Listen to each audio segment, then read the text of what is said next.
And welcome into the Tuesday edition, Robby and Rexrode, 102.5 The Game, brought to you by Green Ventures Landscaping. Property managers, if you manage it, they maintain it.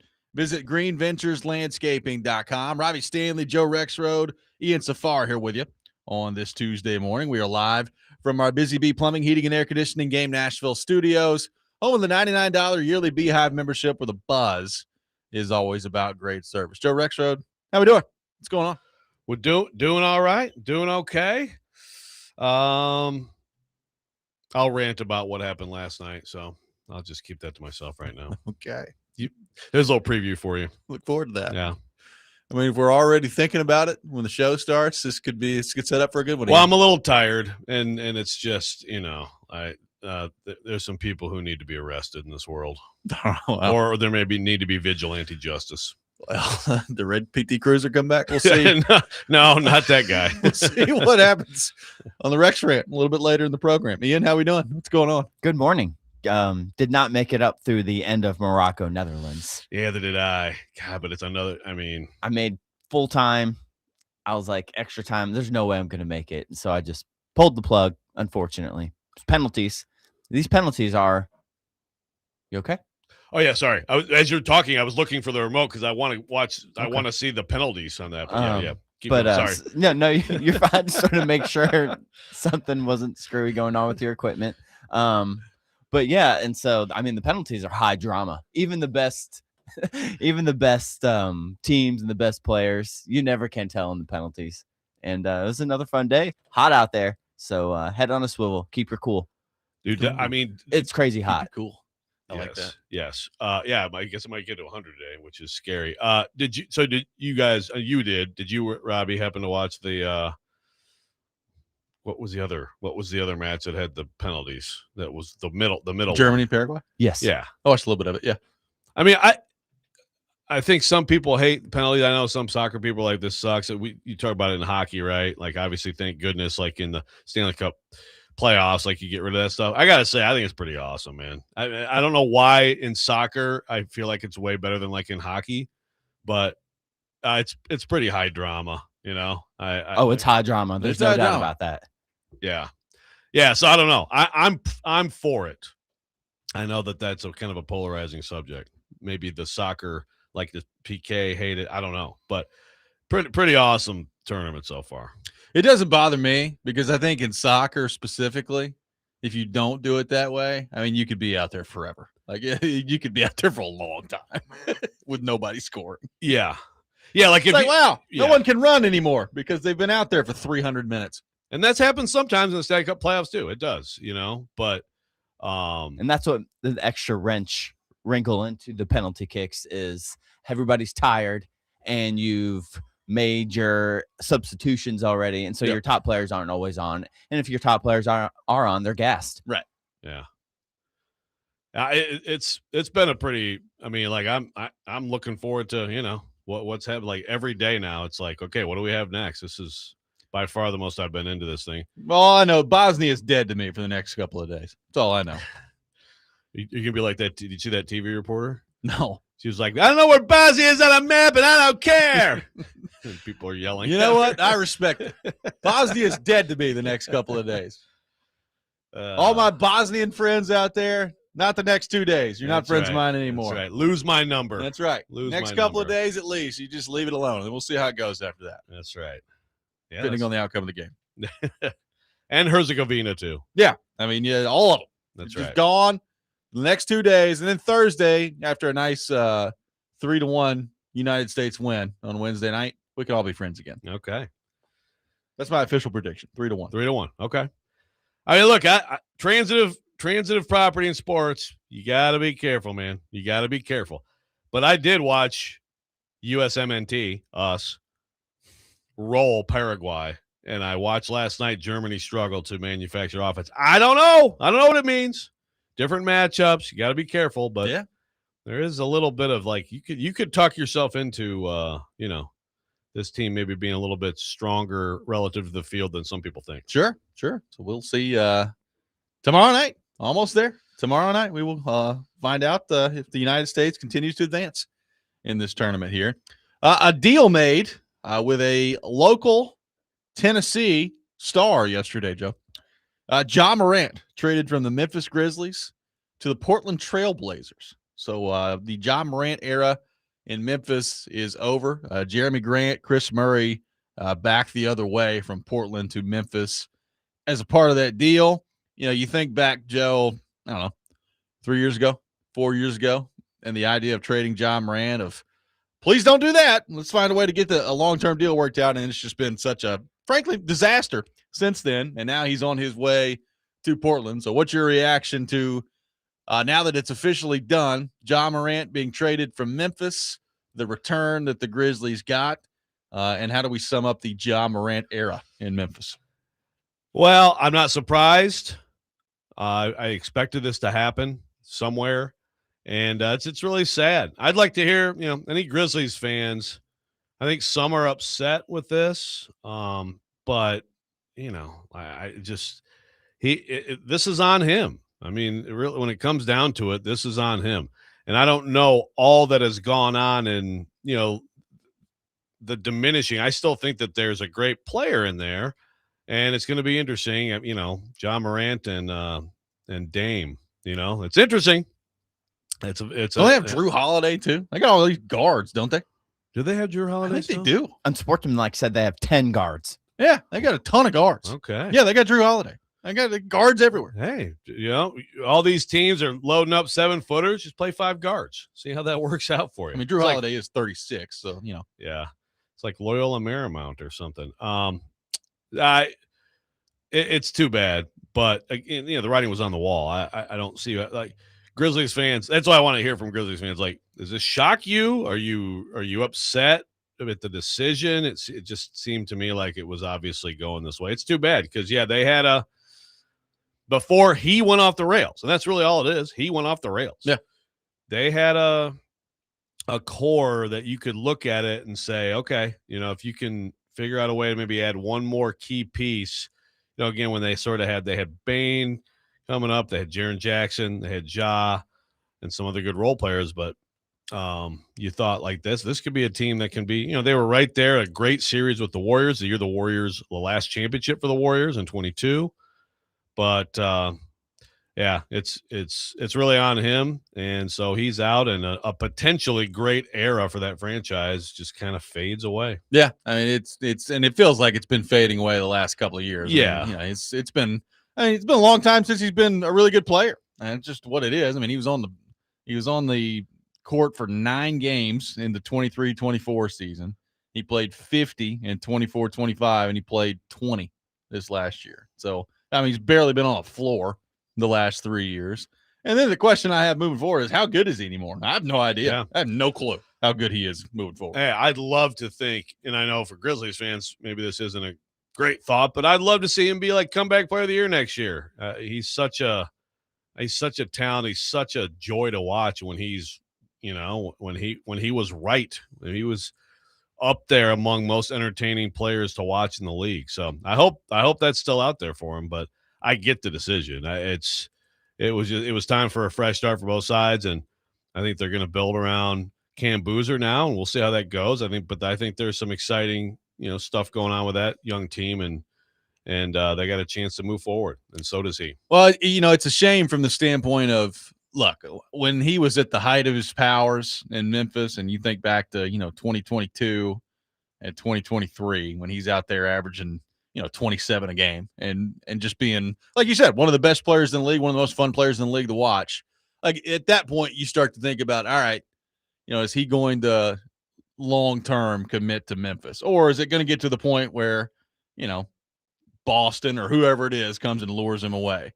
But like, honestly, super teams it with some other guys right somewhere else. Yeah. But like, honestly, I would have rather seen it kind of play out that way and him have another 3 or 4 good years with Memphis in the meantime, rather than the way it actually ended up playing out. Like, it's worst case scenario, the way it ended up playing out for the Grizzlies part of it. Yeah. Like, if he'd have lost him now because somebody else came and got him and he ended up, being a free agent and he left, like, yeah, it sucked, but at least you could live with some good years in the process of that, and they didn't get that either. Right. This trade, if anybody had any doubts, again, if you're a Grizzlies fan who's like furious about this, so like I'm, the return is not great, but also the return should kind of tell you what the league, how the league views Ja Morant, right? I mean, that's you're talking about a couple role players. I mean, they're fine. They can be rotational players for you, but like that's trading him for those two guys should tell you everything you need to know about the skepticism that the league rightfully has about Ja Morant. So yeah, I hope if he could get back to some level near what he used to be with Lillard. I mean, sometimes the Blazers are like the Kings, and you kind of forget they're in the league, but that could maybe make them relevant again. Well, and as Jason on the YouTube chat brings up, like, think about that 2019 NBA draft and the first two picks, Zion Williamson and Ja Morant. Yeah, like there's just a boatload of talent between those two, right? And just didn't think about like the on-court production that we've seen from that. Just it makes you wonder. I mean, you got Stephen A. Smith hopping on ESPN every other day talking about how much food Zion eats down there in New Orleans. And then the way that this played out with Ja Morant in Memphis. I mean, just think about the talent that those two have and what that has meant on the court. Not much so far. Yeah, and it's just self-inflicted. No, I mean, Zion Williamson, this is one of those I remember him coming out like, guys, he is going to be an all-time great player in this league. And I totally believed it. And he could have been. He should have been. I guess you could still say he should be. But, yeah, he's had his own totally different issues. I will say that, not that I'm any sort of a test of, like, discipline, but if I lived in New Orleans, I would absolutely weigh 400 pounds. Like, easy. Snap the fingers. You're saying if he got drafted, I'm hitting $4 bills. Okay? If he got drafted to Cleveland, for instance, let me just take some more shots at Cleveland. You were just there. You didn't find any good food up there? Food's not great. If he got drafted to Cleveland, maybe the career turns out a little bit differently. Hey, how about some creamed corn? And what else do we have here? Cleveland delicacies. Yeah, it's a little different than New Orleans. Yeah, you're right. Cleveland. Indiana. Yeah. The Pacers. They do have a nice like pork tenderloin sandwich maybe, but that's no New Orleans. Toronto maybe? I don't know. Yeah, there you go. I mean, poutine will get you, but it's no New Orleans. Yeah. No, it's a Listen, great point. I don't blame you, buddy. Food's good down there. Gosh, I just but both of these guys, the thing is they're still both young enough, to potentially still do a lot in this league. So maybe they will. We'll see. Let's be optimistic. We'll see. We got a lot going on the program today. Adam Sparks from the Knoxville News Sentinel will be with us later this hour at 6:30. We will get into all things Tennessee Vols with him. Alex Daugherty from the Tennessean at 7:30, talking Nashville Predators. David Boclair, our friend, at 8 o'clock, will be with us on the program, and we will get into the Chris Johnson ALS diagnosis and kind of relive some Chris Johnson memories with David Boclair a little bit later in the show as well. Taking your thoughts at 615-737-1025. And don't look now, but we've got another story on gambling in sports. We'll get into that coming up next. Robby and Rexrode, 1025 The Game.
Robby and Rexrode, 1025 The Game, taking your thoughts at 615-737-1025.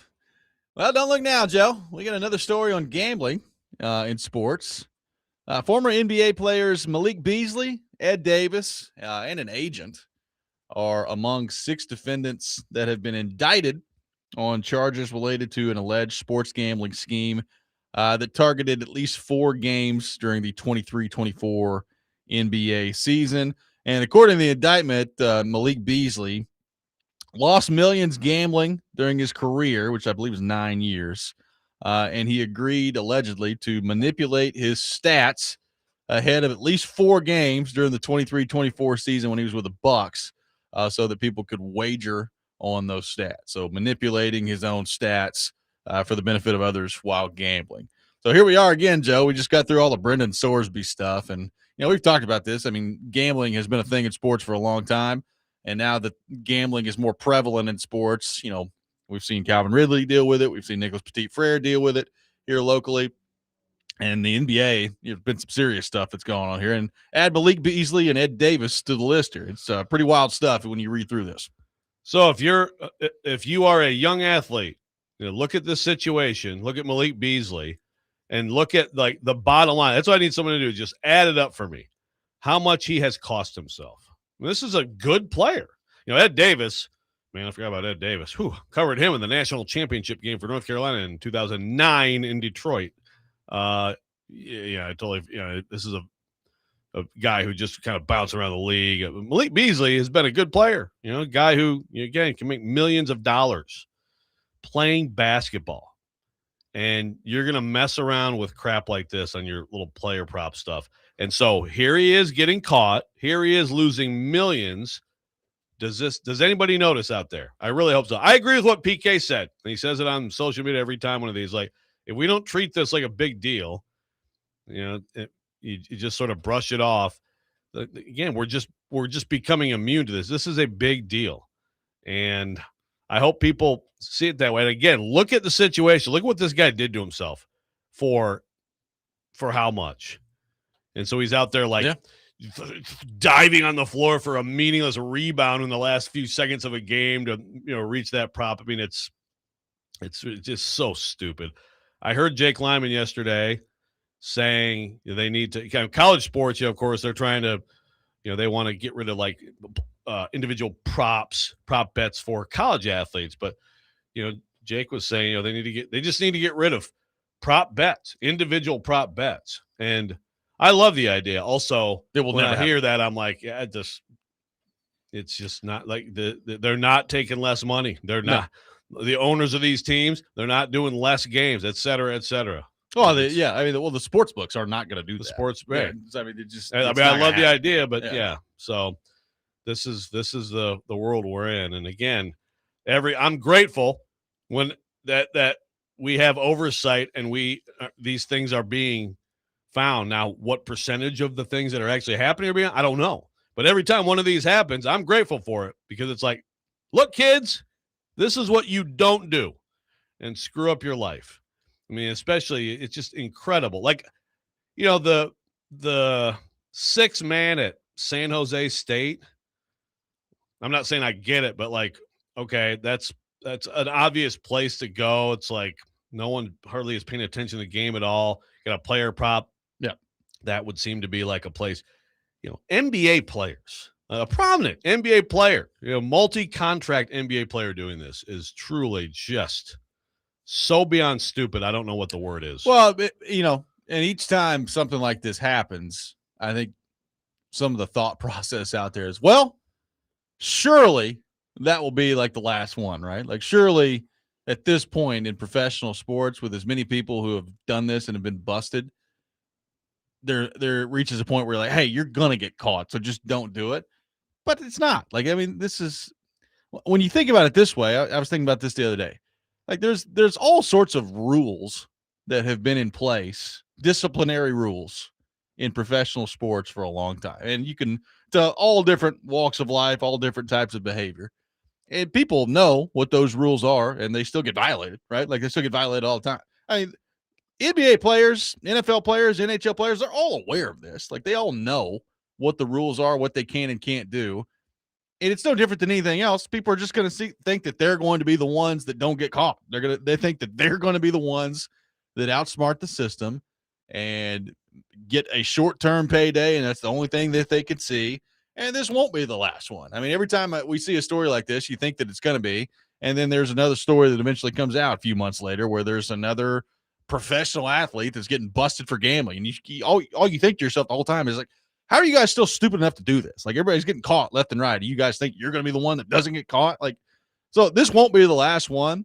But I was thinking about that the other day. Like, I just don't think that this is going to go anywhere. Like, I think there will be somebody that always thinks that they're going to be the ones that somehow figure all this out and outsmart the system and never get caught. And they're able to have their NBA contract or their NFL contract and their gambling money too. And they just get it all. And it's stupid, but I think it's the way it's going to be moving forward. Yeah, I don't think we'll ever. Yeah, we're not going to get to zero. I mean, like, there's always going to be people who do all kinds of like crimes also that are like like high risk. I mean, but I would say that at this point, given these stories and what we're seeing, I think you're whittling it down to incredibly. You got to be pretty people. dumb. Yeah, you're whittling it down to the amazingly stupid at this point. And they exist. It'll happen. But I have to think that there are some people along the way here who have noticed this and said, geez, I mean, like, because I think in the early days, it's kind of like, this is harmless. This is easy. You're just on your phone or whatever. No, that's the thing. That's the great debate about the way gambling has gone. It's all fair to rip these leagues and everyone for just normalizing all this stuff, but it does bring it above ground. And think about the last two examples that we've talked about. So Sorsby and now Beasley. I'm reading this ESPN.com piece. I mean, Beasley has lost millions of dollars. What has Sorsby done to himself with all this stuff? How much money has he lost in the grand scheme of this? Yeah, TBD.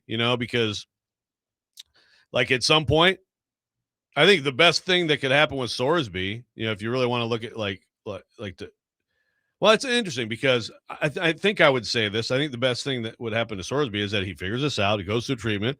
He goes to NFL. He ends up being has a good career and makes a lot of money. And it's like, so he got close, but he figured it out and he went the right way. Now, of course, if it completely flames out, you can look at that too and say, there you go. There's your cautionary tale. But certainly right now, yeah, most of the money, I think he got $1 million or whatever from this year. Of course, not being able to go in the supplemental draft, CFL's rejected him. By the way, if he goes to UFL, I mean, that would be incredibly stupid. I mean, all you can do there is hurt yourself. You're not going in that league and helping yourself, right? No. So you just lay back and be smart, and But yeah, I mean, his story is a cautionary tale. I'd like to see it turn out, with a good outcome. But I guess people could then point to that and say, see, he ended up being okay anyway. Well, I mean, even if Sorsby gets in the league and he, waits his turn and he ends up turning into a good player and makes, good money as a quarterback. I mean, I just looked up how much money does the 9th overall pick in the NFL draft make? And it's between 30.8 and 32 million. Like, you cost yourself that because you're not going to be a top 10 pick. You're not going to be anything close to a top 10 pick. Yeah. So you've cost yourself millions already if you're Sorsby. 100%. Yeah, because if none of this happened, who knows? Again, last year, people talking about Cade Klubnik. Right. I mean, he may have gone out this year and sucked. Yeah, he might have faded. But, yeah, even just a first or a second, he probably was a pretty decent bet to at least go in the top 2 rounds. So you compare that to, what is he going to go? I have no idea. Somewhere probably, but like 5th? Yeah. I don't know. Yeah, it's a lot. A lot of money. Don't gamble. 615-737-1025 is our phone number. Adam Sparks from the Knoxville News Sentinel will be with us coming up next. You're listening to Robby and Rexrode, 1025 The Game.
Welcome back in, Robby and Rexrode, 102.5 The Game. Robby Stanley, Joe Rexrode, Ian Safar here with you on this Tuesday morning. We head to our phone line, driven by WilsonCountyHyundai.com, and welcome in our friend and European traveler, Adam Sparks from the Knoxville News Sentinel to the program. Adam, good morning. How are you? Hey, guys. How's it going? Where's Waldo? Yeah. Tell us where have you been and where you're going. Just got back from Italy, Greece, to stop in Germany.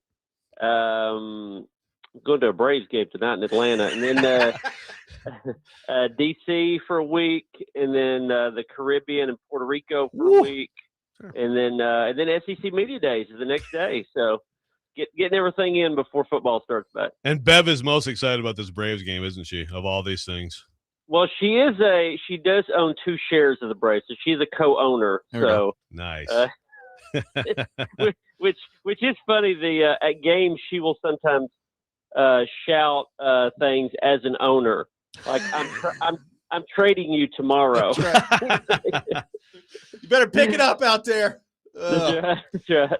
That's awesome. I did enjoy your rankings of places that you went to. Apparently, Pisa in Italy, not worth staying overnight. That's what I learned from Adam Sparks. No. You post for a picture where you're holding up a leaning tower and then you get out of town. Right. That's my review of that place. It's like in vacation, like the Grand Canyon. All right, look at the Grand Canyon, keep moving. Yeah, look at the leaning tower, get out of town. Yeah, keep going. You go there for Instagram, and that's right. About it. That's right. That's right. So Adam, the Chaz Coleman situation with the Vols. I mean, obviously, this is a heck of a blow to a team that really needed his help when it comes to on the field, and obviously the number one transfer that they brought in, and now he has been medically disqualified and is not on the team. So from the immediacy of this, when it comes to their edge rusher group and defensively with Jim Knowles coming in, how big a blow is this to Josh Heupel and Tennessee before the season gets going? Well, from a June perspective, it's not much of a blow at all, because internally they pretty much known he was not going to be part of the plan since I'd say about May. Once they got out of spring practice, tried to look for some progress. There wasn't much there in terms of his attendance or participation or whatever. And then he was a few days late showing up to report for summer workouts. That was sort of the last indication. Okay, this is done. We just got to figure out, in what form it's done. So from a June perspective, it's not that big of a deal. He was not part of things in spring practice. They went through scrimmages without him. They installed the defense mostly without him. It's not like Jim Knowles had a Chaz Coleman plan for the defense and then a different plan. That's been over since close to spring practice. But from and what I just said is sort of the spin internally, and the players don't know him. He hadn't been part of the plan for a long time. But from a wide off-season view, it's an enormous loss, because when they got him in January, they didn't have to. It didn't look like they had to pay him a ton of his NIL money, but they did dedicate that money on the front end. I mean, it was a big notch out of the payroll. And when you're doing that and you're fighting other SEC and Big Ten teams to try to land what was rated as a 5-star transfer, the number one edge rusher in the portal, when you do those sort of things, you have a big plan for him. It's not like they just, let's flip the coin. Maybe it'll work out. Maybe he won't. That was not the Chaz Coleman plan. The Chaz Coleman plan was he comes in, he's a starter. He's an all SEC caliber player. He's a disruptive guy on the field, and that's not going to happen. And if you think about who they lost, I mean, they lost like 5 or 6 edge rushers to the portal in the offseason, but they lost 2 potential starters. Jordan Ross went to LSU. Caleb Herring went to South Carolina. So they had big plans for him, and there's not a summer portal to recoup that. So if you could sum up the Chaz Coleman situation, Adam, because first of all, this is one of the things, and I think it's fair to a point. People take it and they put it in the context of, so Nico and then Boo Carter and now Chaz Coleman. I think they're all different situations, but it's still something that has happened at Tennessee. If you could sum up what this means, what it was, and what it means for Tennessee and Heupel, and also, like, do you expect, like, we're going to see this kid surface somewhere else and and return to playing at a high level. I mean, so much of it is vague and hazy, and there's reasons for that. I think pre-NIL, you would not see the linking of Chaz Coleman and Boclair and Nico together quite as much. I think they're put together, as you mentioned. Their situations are very different. We put them together now because there's sort of a dollar figure put on each of their names, so they are investments in terms of NIL money, and that's what makes them the most alike. I mean, you can judge it from afar and say it was discipline or behavior issues, although I've not been – there's been no indication that he was like a behavior problem, that he was any kind of issue there. But he quit showing up to practice early in spring practice. He didn't his attendance was not great at workouts before that. He quit coming to workouts after that. He missed team meetings. The players barely knew him. I mean, it's just basic attendance. You've got to show up. And it's been such a critical part of the off season this year with bringing in a new strength coach from Indiana, is that it's not like you're allowed to miss workouts. You're not allowed to miss reps in their off season program. And he just wasn't coming. Now there was talk behind the scenes that there was like a concussion or something late in his Penn State tenure, and that led to maybe some mental health concerns, and that led to some of the sort of odd behavior. I don't know, but you can see that's sort of the indication, because they said he was medically disqualified. Yep. And by the way, that's a mutual agreement. You have to have some physician or some specialist sign off on that, but also Chaz Coleman has to sign a form saying, I agree that I'm accepting being medically disqualified. So there's something there, or something that they can say is there. Could he play somewhere else? I think eventually he could, but I think it would take some kind of professional signing off on saying whatever was wrong with him before is now repaired and he can go elsewhere. But every indication I've heard behind the scenes is that's just not in his immediate future, playing anywhere else. And he certainly wouldn't play somewhere else this season. So, Adam, I mean, looking at this team on paper, I mean, they do have a lot of talented players coming back. The offensive side of the ball, I like their receiving core. Like there are things to like about this team, but you just mentioned it. The Chaz Coleman thing's a huge loss for their offseason plan. At quarterback is obviously a massive question heading into this. And by the way, they got a pretty difficult schedule on this as well. So my question is, like, if they end up, let's say 7-5, I think their Vegas win total 7.5. They end up 7-5 this year. What does that mean for Josh Heupel in your mind? Well, I mean, if he's 7-5, his seat's pretty warm next year. I don't know if you would say it was a hot seat coming into the year, but 7-5, the pressure would be on. I think you would also have to think of who would he lose to if he went 7-5. Does that include? I mean, I think the biggest one, honestly, does that include losing to Auburn and Neyland, which would be losing to Alex Golish and losing to Tim Banks? Yeah. The DC you fired and the OC that, maybe it's some revisionist history, but some people around Tennessee now think that Alex Golish was the secret ingredient to that offense in 2022. I would say Josh Heupel's still a big part of it. I would say Hendon Hooker is a huge part of it. Jalen Hyatt on that list. But that's the optics of losing that game would be bad. They're going to play a lot of really good quarterbacks this year. Arch Manning, Lenore Sellers, Sam Levitt on down the list. Do you lose because your quarterback situation is worse than your opponent's? That's not supposed to happen with the Josh Heupel team. And so that would bring up criticism back to the offseason and what they did or didn't do in the portal. Does your defense take a step back, or does it take a step up? If it takes a step back, that means maybe you made the wrong decision in the DC change in the offseason. So how do you lose? Who do you lose to? Their schedule's pretty tough, where they could be about what they were last year, even a little better, and go 7-5, just because that schedule is going to be pretty unforgiving. That's a great point on Auburn. Don't lose that one. I would advise Josh Heupel to not lose that one for sure. And there's a lot of hiccups along that. I mean, you got Lane Kiffin. If you lose Lane Kiffin and Neyland at the end of the year, the optics of that. You can't lose to Vanderbilt again. The optics on that would be terrible. They go to Arkansas, which there was a heartbreaking loss a couple of years ago. They go at South Carolina, same thing in 22. So the road trips are ones where they have a recent history under Heupel of getting tripped up. There's just a lot of things beyond a loss that could really frustrate Tennessee fans. And Tennessee fans are always ready to be frustrated beyond just the scoreboard. So there's some pitfalls there that Josh Heupel is going to get over. The flip side of that is if he could go 9-3 this year, it'd be the best coaching job of his career, I think, considering a lot of the things on the table. So we'll see.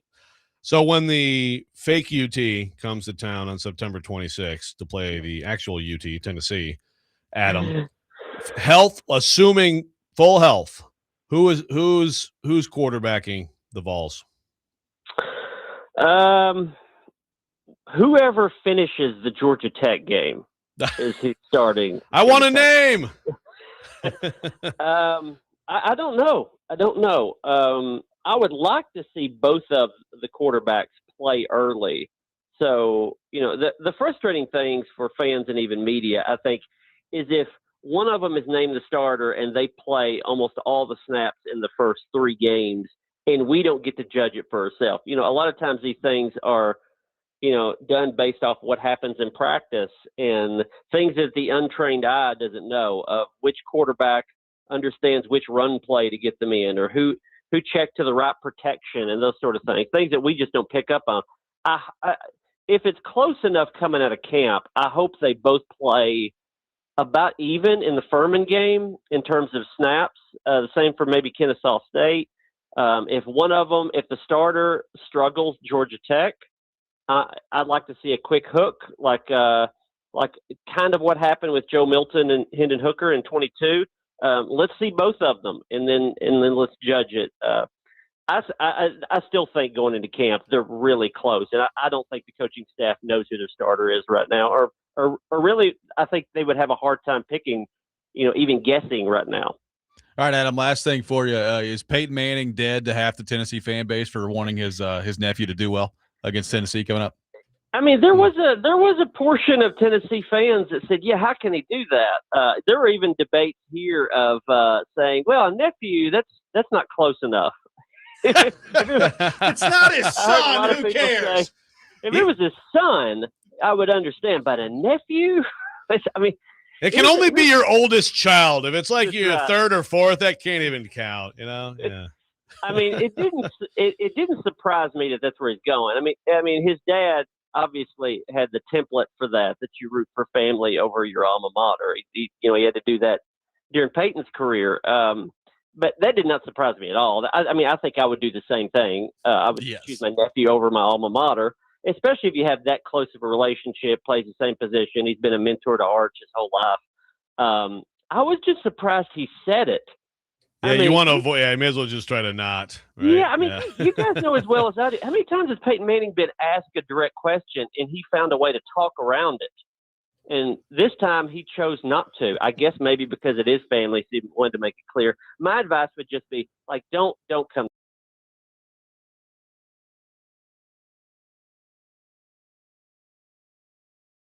to the white T-shirt. Where's he sitting? Every time when Arch throws a touchdown pass in the fourth quarter, and they go to Peyton, the TV, is he pumping his fist? Oh boy! You don't hook him. What does he say to George? What does he say to George McIntyre? In the pregame, like, "Hey, good luck, but I hope you lose." I hope you play well, and you're standing on the sideline with my nephew. God, if he's in like a burnt orange shirt out there, Vol Twitter will explode. Yeah, just stay at home. But if he does do that, and then Tennessee wins, it's like the reverse Peyton jinx. So he actually helped his alma mater. There you go. Could be. That's one way of looking at it. Adam, world traveler, Adam Sparks with us on the program. We appreciate you taking time to be with us today. Have fun coming up in the next few weeks, and we'll talk to you soon, my friend. All right, guys. Y'all have a good one. So Adam Sparks. See ya. Our guest. We'll react to what Adam had to say coming up next. Robby and Rexrode, 102.5 The Game.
Welcome back in, Robby and Rexrode, 102.5 The Game, our football offseason coverage, presented by Tennessee Brew Works and Parma Tractor and Equipment. Parma Tractor and Equipment providing totally outrageous customer service. Visit parmatractor.com. Tennessee Brew Works, locally brewed, community driven. Appreciate Adam Sparks from the Knoxville News Sentinel for being with us in the last segment. I would probably agree with his assessment of Peyton. Maybe just either stay at home or get yourself in a spot in Neyland where, you're like catty cornered where the camera can't really find you. What would be wrong though, seriously, with like Peyton Manning just wearing what he always wears when he goes to a Vols game, like wear his Vols stuff, but then root for Arch? I mean, is that going to offend the family? Manning? Can you root for Arch while wearing the Vol stuff? Yeah, I mean, there's people. There's also situations where whatever parents have like kids on two different teams and they wear both shirts, or I don't know. I feel like showing up in Texas stuff is just going too far. I guess you could do you the can't neutral do that. thing. Yeah, you could do the but to me it's also like what's the problem with Peyton wearing what he always wears to a Vols game and then just rooting for Arch? I He don't just know. needs to Man. wear neutral color, I'd probably green or blue. I'd or probably wear red. Black and gold. So, yeah, that's pretty Yeah. neutral. I'd probably Diego wear Pavia jersey. green. Green. There you go. Probably what I Green would and white. do. Nice. I'd wear a Colts shirt if I was him or something. That's not bad. Yeah. Broncos. Yeah. Or I'd maybe even go in full uniform if I was him. Just show up with shoulder pads on. I'm wearing my Broncos jersey out here. You go Ole Miss. Yeah. Honor That'd be something. honor your pops. Yeah. I'm just telling you, if he shows up in like a burnt orange shirt, I mean, I get it. I do, like rooting for your nephew. It doesn't bother me what Peyton Manning said. I understand it. But I'm just telling you, if he shows up in like a Texas outfit, it's not going to go well. I mean, Brandon on the YouTube chat already says Benedict Manning. Wow. So it's not going to go well. That's tough, man. That's tough. I agree, though. It's like just try to avoid the whole whole conversation. Nate says there's only one UT, Joe. And hey, absolutely. I mean, I wrote that, what was it, a year or two ago? Maybe two ago. The deep dive of and we all know it, but like it really is like absolutely absurd that Texas would try to claim UT. But I mean, the argument's pretty simple. Like Tennessee was a university before Texas was a state. Boom, argument over. There you go. Right. And by the way, and the Volunteers are also why the state happened. So there's that. There's too. also that. Yeah. So, but I get it. People say UT. Look, in Toledo, Ohio, where you were very close to last weekend, people say UT there. They call Toledo UT.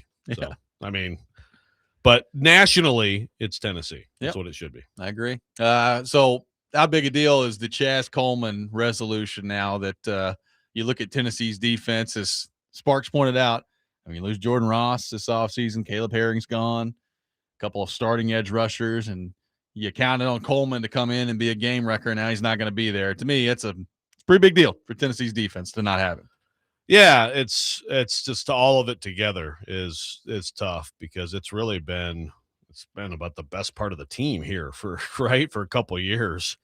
It's been a strength, I think, for most of Heupel's tenure, even when other parts of the defense haven't been, because I'm still waiting for them to figure some things out in the back end a little bit. And maybe that's part of why they have a new DC this year, but that part of it has been pretty strong. I think they're still strong in the interior, and they still have some good talent on defense.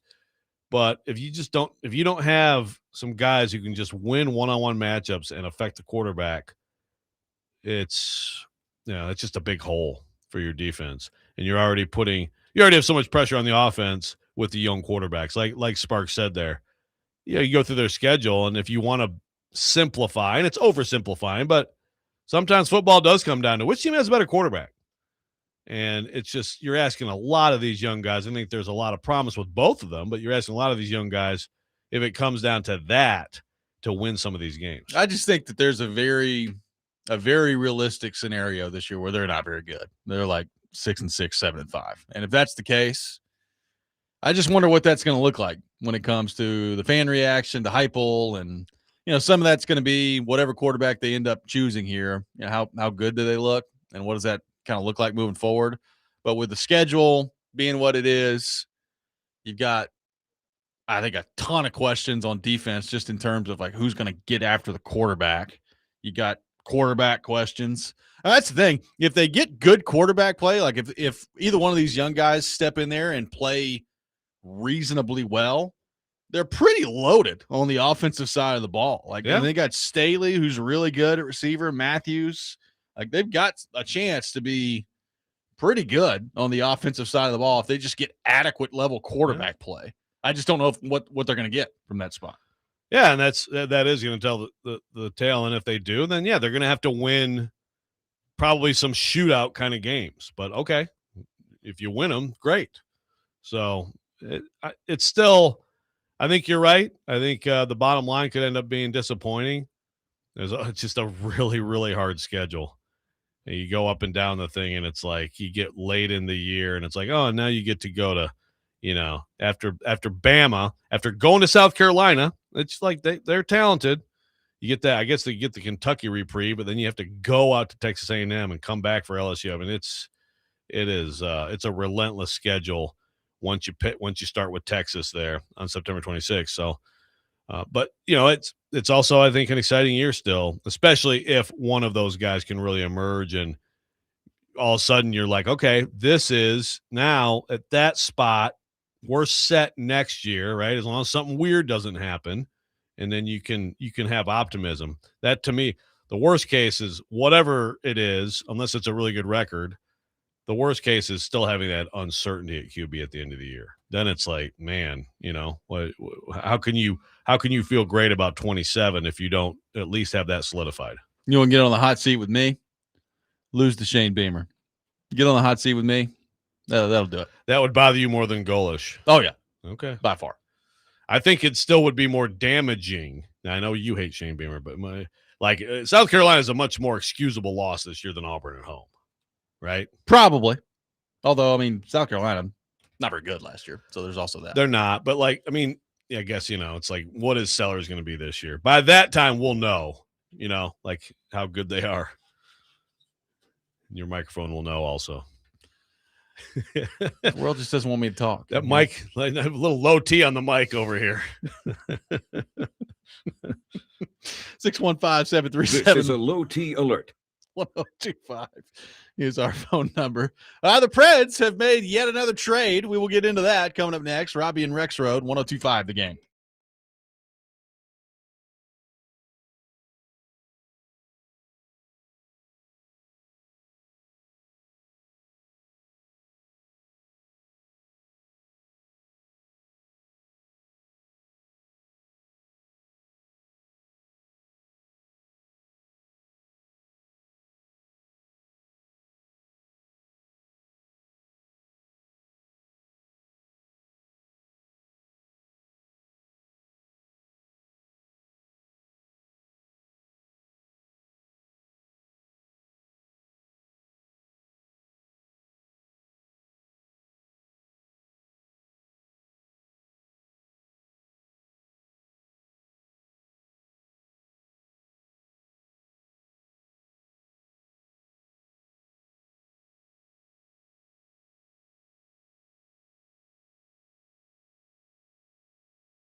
Hour number 2, Robby and Rexrode, 102.5 The Game. Robby Stanley, Joe Rexrode, Ian Safar here with you on this Tuesday morning, presented by Green Ventures Landscaping for homes and businesses that want to stand out, not blend in. Visit greenventureslandscaping.com. Live from our Busy Bee Plumbing, Heating, and Air Conditioning Game Nashville studios, home of the $99 yearly Beehive membership, where the buzz is always about great service. Alex Daugherty from the Tennessean will be with us at 7:30 to talk all things Nashville Predators.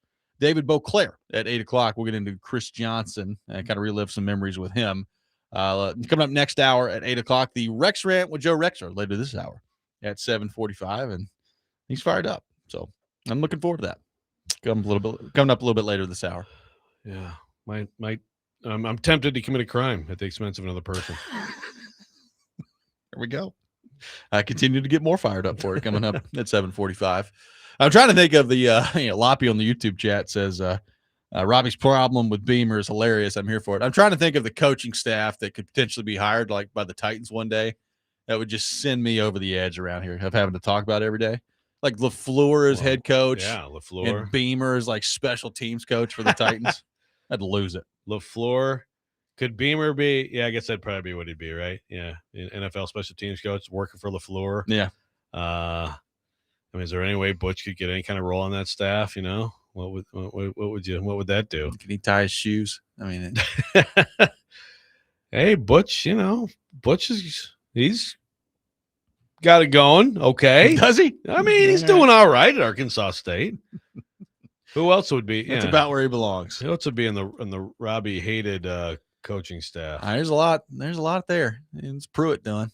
Don't like him either.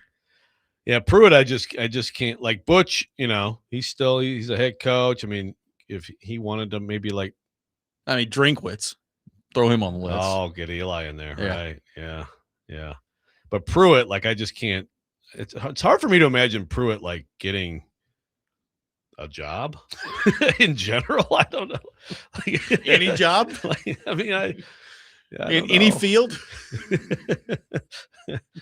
So I don't know. I keep going back to what would the Titans hire Pruitt to do when he was coaching the Hoover, whatever the show that was on MTV, 2 days or whatever it was. Yeah. And they're out to eat asparagus. What is that? Like, you've never seen asparagus before? What's wrong with you? I know this isn't like some obscure tropical fruit or something, dude. It's asparagus. It's a pretty normal vegetable. You've never in your life experienced this? What is that? That could have been that was a cute, fun little story in his early days at Tennessee. Coach Pruitt, this is great. Actually, no, it was a red flag. Probably should have been a sign of things to come. Probably should have been. Alex says you got to put Liam Cohen on that staff too. I mean, I don't have the same hatred for Liam Cohen that I've got for some of these other people, but I don't like him. Yeah, so I mean, just because of the Duval thing? Yeah, it's kind of a goober. I like Liam Cohen. I think he's a pretty cool dude. I talked to him from this Levis story, and I was like, this guy's great, man. All right. And he's not afraid to take on a dude twice his size who's about to throw him into a trash can. Yeah, it may not be smart. Yeah. Craig says Ryan Day would do it for me. I'm not trusting a man who lies about dyeing his beard. Someone asked him about dyeing his beard. He does. I mean, it's pretty dark, man. I don't think it's natural. I think there's probably a little beard dye that goes in. But did he actually get asked about dyeing his beard? Probably. I need the sound. We got to find the sound if that's true. Let me tell you. Speaking of Cleveland, I was around a lot of Ohio State fans this weekend too. Boy, they're kind of their own special kind of annoying as well. There's a lot of them. A lot of them. Yeah. No, they're that's quite a fan base. It's quite a fan Ohio base. State fan base. Yes, it is. Were they complaining about Ryan Day? I mean, I know it's been a whole year since he won a national championship. Yeah, exactly. Yeah. It's good stuff. Oh, Brian Kelly. That certainly for me, that would be. Yeah, Brian Kelly. We don't have to worry about that. He'll be calling games. We get to watch him on TV. That'll be fun. Yeah, boy, Mountain West football's never been more exciting. Yeah, exactly. The Nashville Predators have made another trade. Niels Höglander joining the team yesterday. If that name sounds familiar, he did play against the Predators in the playoffs a couple of years ago with the Vancouver Canucks. Höglander, 25 years old. He is from Sweden, a second-round pick back in 2019, and has been, a decent kind of middle six player in his career. The year that the Canucks played the Predators in the playoffs, he scored 24 goals that year, 36 points, 24 goals. He has not approached that since then. He had 8 the following year. And this last year he was hurt, only played in 38 games and had 5 points in those 38 games. So a very down year, even, before the injury stuff this past year. So you're still getting somebody young. He's 25, will be 26 in the next year. And continuing to add to that middle six or bottom six group if you're Chris McFarland kind of looking at this. So, I mean, we could sit here and break down, Niels Höglander's game all segment long if you want to. I guess what I'm more interested in is what do you make of McFarland? Basically, the moves that he's made to this point to me are like all bottom six moves. Like Colton is, Colton, you can move up and down if you wanted to, but he's probably a third line guy. Drury, you just signed or you just traded for and then extended. He's probably your fourth line center. You've got now Höglander in the mix. And you're looking at the roster, and it's like, well, you've still got, at the moment, Stamkos and Marchessault and O'Reilly and Forsberg and Evangelista. And you're looking at what spots could look like for guys like Kimmel or guys like Reed Schaefer that were on the team last year, or maybe some other guys in Milwaukee that we haven't seen come up yet. Like, there's not a ton of spots on the roster right now. So what do you make of what McFarland has done, really kind of adding to the bottom six so far this offseason? I don't know what to make of it. I want to know what you make of it. Because it's like, somebody's going to need to level up, right? Yes. I mean, I would think a couple of things. Number one, it makes me wonder what more is coming, because I do think it's important to leave some spots open, right? Like you want to, have a chance for like your Brady Martins to make the team. You want to have a chance for Kimmel to make a team, right? Like and that's just those two guys. And then you can look down, like what does Cole O'Hara look like? Like Aiden Fink, does he have a shot to make the team out of camp? And we can go down the list of those type of guys. But it makes me wonder, like, what else is coming? Are they going to open up spots up top when it comes to, like, your Marchessaults, your Stamkos, your O'Reillys of the world? What does that look like? I mean, the one thing I'll say on the bottom six pieces that they've added, I mean, Jack Drury is, I believe, 26. Höglander's 25. I mean, Colton is a little older. I think he's 29. So he doesn't kind of fit in the same category. But I talked about the Colton move. Number one, he's a good player. Number two, he's got 1 year left on his deal. You can trade him if you want to at the deadline next year. So that part of it's fine. But they have gotten, quote unquote, younger when it brings to, the Höglander and Drury part of this. But it is occupying some spots here for guys that I think you'd like to see, maybe make the team out of camp. So also, let's say they don't move Stamkos, or they don't move Marchessault, or at least not at first this offseason. Does it tell you that McFarland has kind of looked at the pipeline here and said, yeah, I just don't know how many of these guys are ready? Yeah, that could be. I like the idea. I like the idea better of this is setting up for for an exodus, to create a little bit. But maybe it's just like, like I don't really like right now the guys who are closest here, and this is going to be an upgrade on that, and it's just that simple. That wouldn't be a great commentary on, where things are. Obviously, the most important guys, starting, Brady Martin, that's a different deal. But I guess that wouldn't be all that surprising, right? It wouldn't be a shock. It wouldn't be a shock. I mean, one texter's asking if I think he's bolstering the lineup to give him more veteran depth for one more run.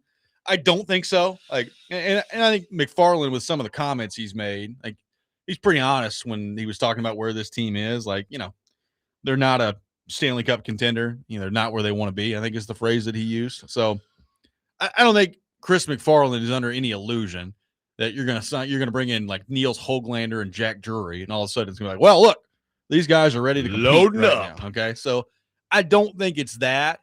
That's with July 1st not being here yet. It's tomorrow. So we're getting close to the NHL free agency.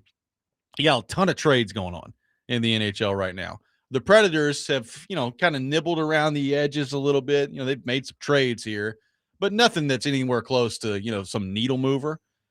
I do wonder, as we get into the next couple of days here, do you involve yourself in what has been a very, very busy trade market to this point. That'd be exciting.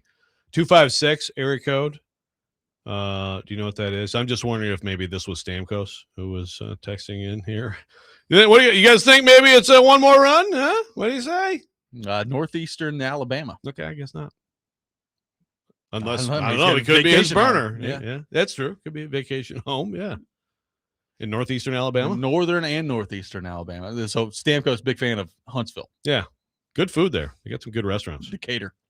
615-737-1025, our phone number. Another move made by the Predators.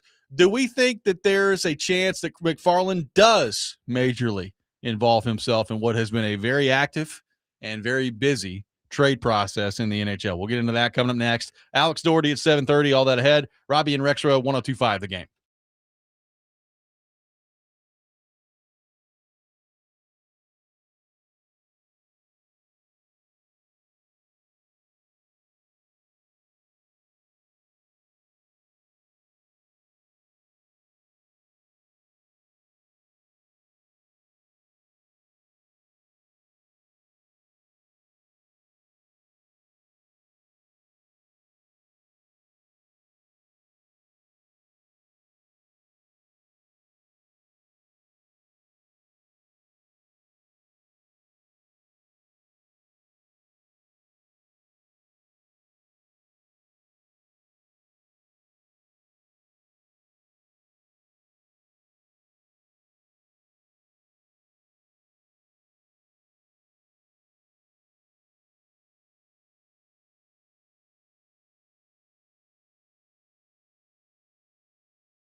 Welcome back in, Robby and Rexrode, 102.5 The Game.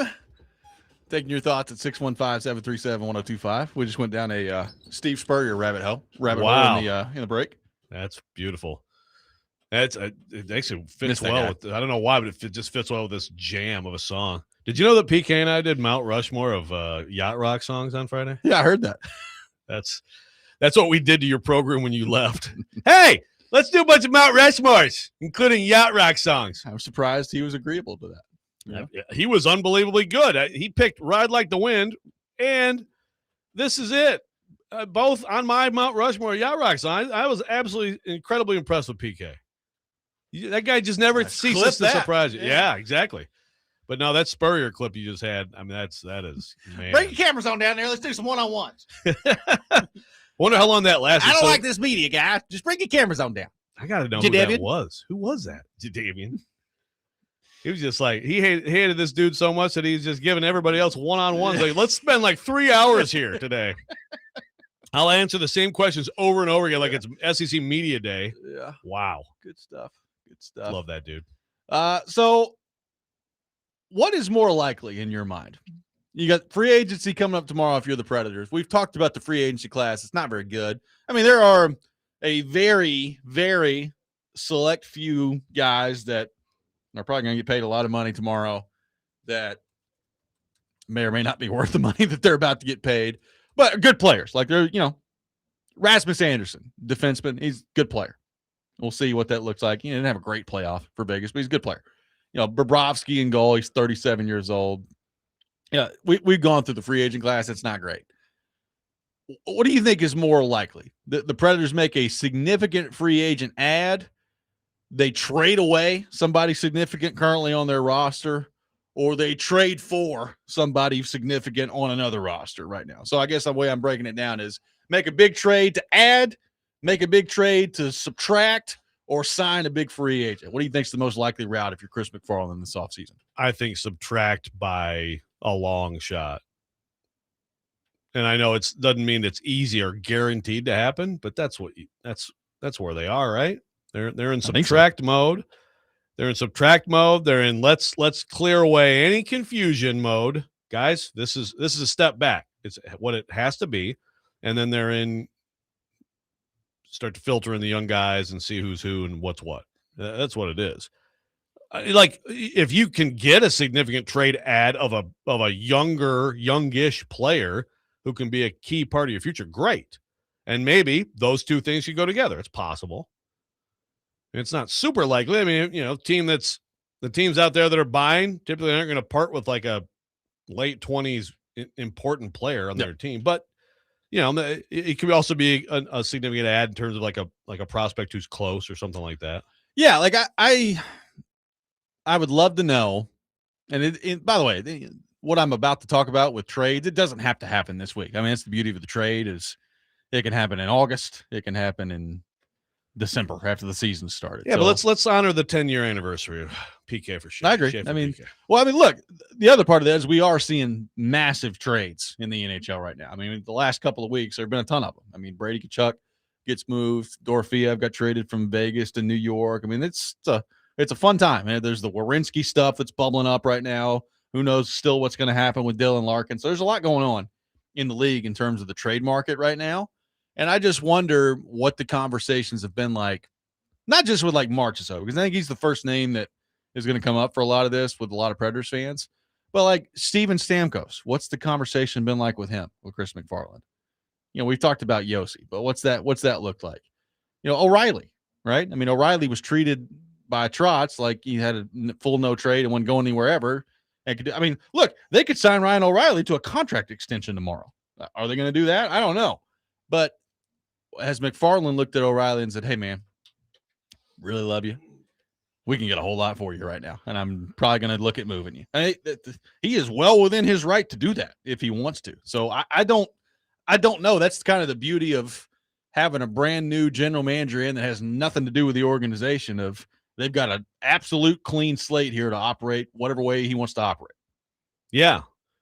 Now you mentioned Stamkos, and again, like we joke about it, but he really did say we were told that that's not going to happen. He did, but it's one thing to be told that before They Or hire a hire a GM, GM, and yeah. now they've got one. I'm presuming the GM's And by the way, got autonomy to do his job, and right? that's the thing. Like, hired a GM and gave him a general manager and president of hockey ops title, which says, hey, buddy, this is your show. You operate it as you please. I mean, look, he still has to have approval from Haslam. Like, he can't just go rogue in there.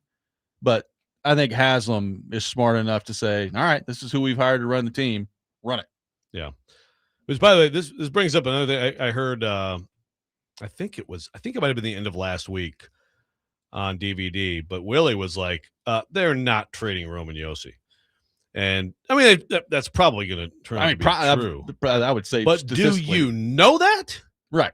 I mean, Well, I mean, what, like, would people have said 10 years ago the exact same thing? Like, was there a show in Nashville where someone said they're not? I don't even know if anybody brought it up, but like, if anybody brought up trading Shea Weber.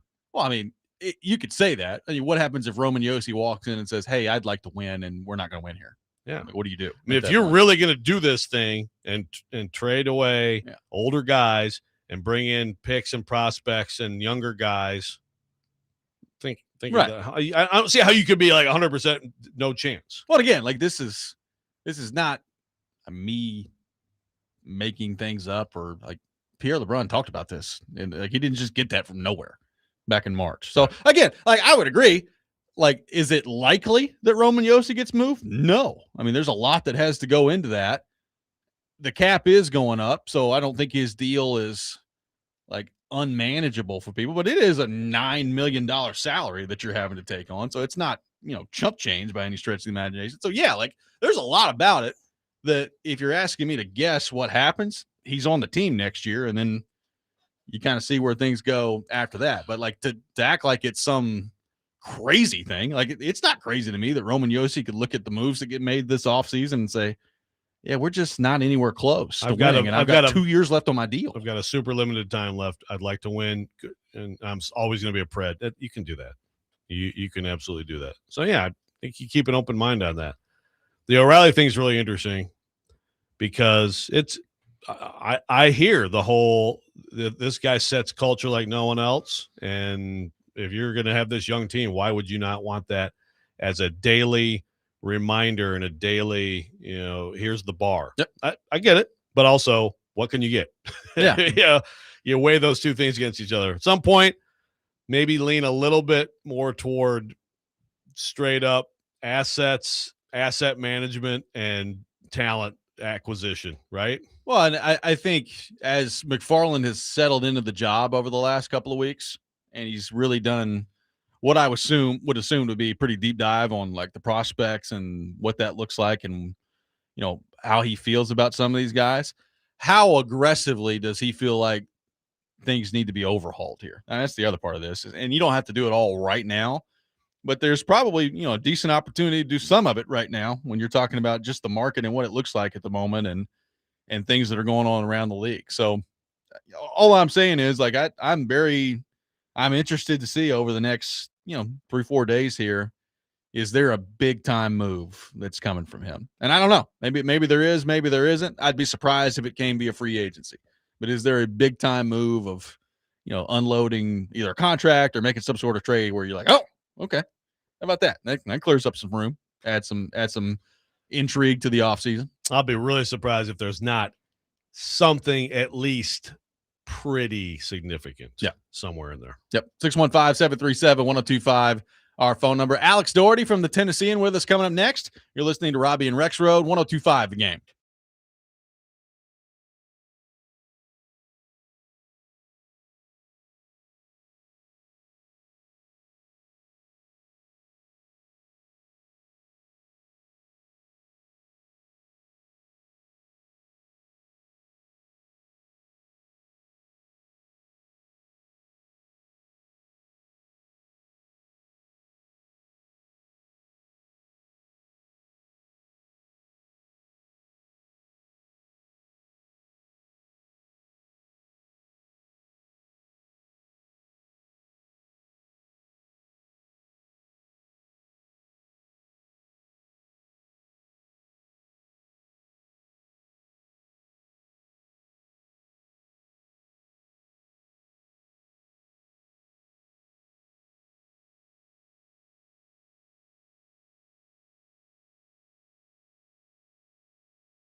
Welcome back in. Robby and Rexrode, 102.5 The Game. Robbie Stanley, Joe Rexrode, Ian Safar here with you on this Tuesday morning, talking some Nashville Predators. And to help us do that, we head to our phone line, driven by WilsonCountyHyundai.com. Welcome in our friend Alex Daugherty to the program from the Tennessean. Alex, good morning. How are you? Good morning. I'm doing very well. How are y'all? Awesome, man. Super. Appreciate you taking time to be with us this morning. So, Alex, I'm curious for your take on this. We have seen what I would describe as some minor moves from McFarland as general manager so far. He's brought in Ross Colton. He's brought in Hoglander that we saw yesterday, and brought in and extended Jack Drury from the Colorado Avalanche. So all those guys, to me, I mean, you're talking, middle six to bottom six players on that front. What do you make of that? Like, kind of how he's structuring the lineup right now? What do you think this means in terms of maybe, over the next few months, what this lineup is going to shake out and look like? Yeah, Chris McFarland is very clearly just a very different general manager than Barry Trotz was, right? That's what we know for sure in the first month of him being here. It seems pretty clear that he has a very deliberate plan, that he's got, he's not very impulsive. He's not operating on, off the hip here. He's taking a look, he's crunched the numbers, and he's figuring out what he wants to do. What these moves look like to me, and this is based on what he's told us, is his filling out of these age brackets, right? So he's talked a lot about getting the age brackets right for this team, and maybe increasing in certain areas, not necessarily decreasing in other areas, but so the age brackets that I think he's kind of looking at are, this sort of 30 to 35 area. That's your sort of leadership talent core. That's your Forsberg, O'Reilly, Stamkos, 30 to 35 and over. The 25 to 29 age range, which is your sort of support core, we could call it, like your role playing support core. These are guys that, their face is not on the side of the building, but they're pretty important. And then your 19 to 24-year-olds, that's your growth, right? That's your future core right there. So the team had, before he got here, the team had quite a bit of guys at the top core, quite a bit of guys at the bottom core, the future there kind of growing, but not a lot of the middle. So he just kind of very methodically decided, let's build that middle core out, because we need those guys. And he, by the way, he went and got some pretty talented guys. Jack Drury, very talented defensive center. I think that's a really good add. Niels Hoglander, obviously he's had some injuries, but I think that's a good add. Ross Colton maybe a little bit less so, but I think it's fine. So he's balanced it out. If you look at the numbers, like I crunched the numbers, he's got about 7-8 guys at the top, about 7-8 guys in the middle, and about 8-9 guys at the bottom. So I feel like that's a pretty good balance. So what it does, it gives you versatility over the next 3 to 5 years, but you've also got stability, right? He's keeping the coach. He's probably going to keep most of the players here. So it doesn't turn over everything. You don't have to worry about, the bottom falling out. I think it's a really just sensible approach to managing a roster in today's age. He's got a lot of money left, but I just don't feel like he's going to spend all of it. I think it's just a very different approach than we've ever seen from any general manager here in Nashville. Okay, so after hearing all that, very, very interesting analysis. After hearing all that, Alex, I guess I wonder then, because I've kind of been thinking, okay, he's going to make a major move or two of subtraction, right? Of moving, some of these veterans, or one or two or whatever it is. I guess, do you feel like maybe that's not the case, that it's just going to be more standing pat than anything? I do think he's going to listen on those things. I mean, I don't think it's out of the question. I would be surprised if we, at this point, having seen what he's done, I would be surprised if he makes major moves to subtract. Yes, because I just don't think that you bring in those support players if all of a sudden you've now got to have if all of a sudden those guys now have to be your leaders, right? Like if they acquire Jack Drury to be a third line center, and then they trade Ryan O'Reilly, then then he's got to be your second line guy. That's something he's never done before. That's gonna set him off on the wrong foot right from the day one in Nashville.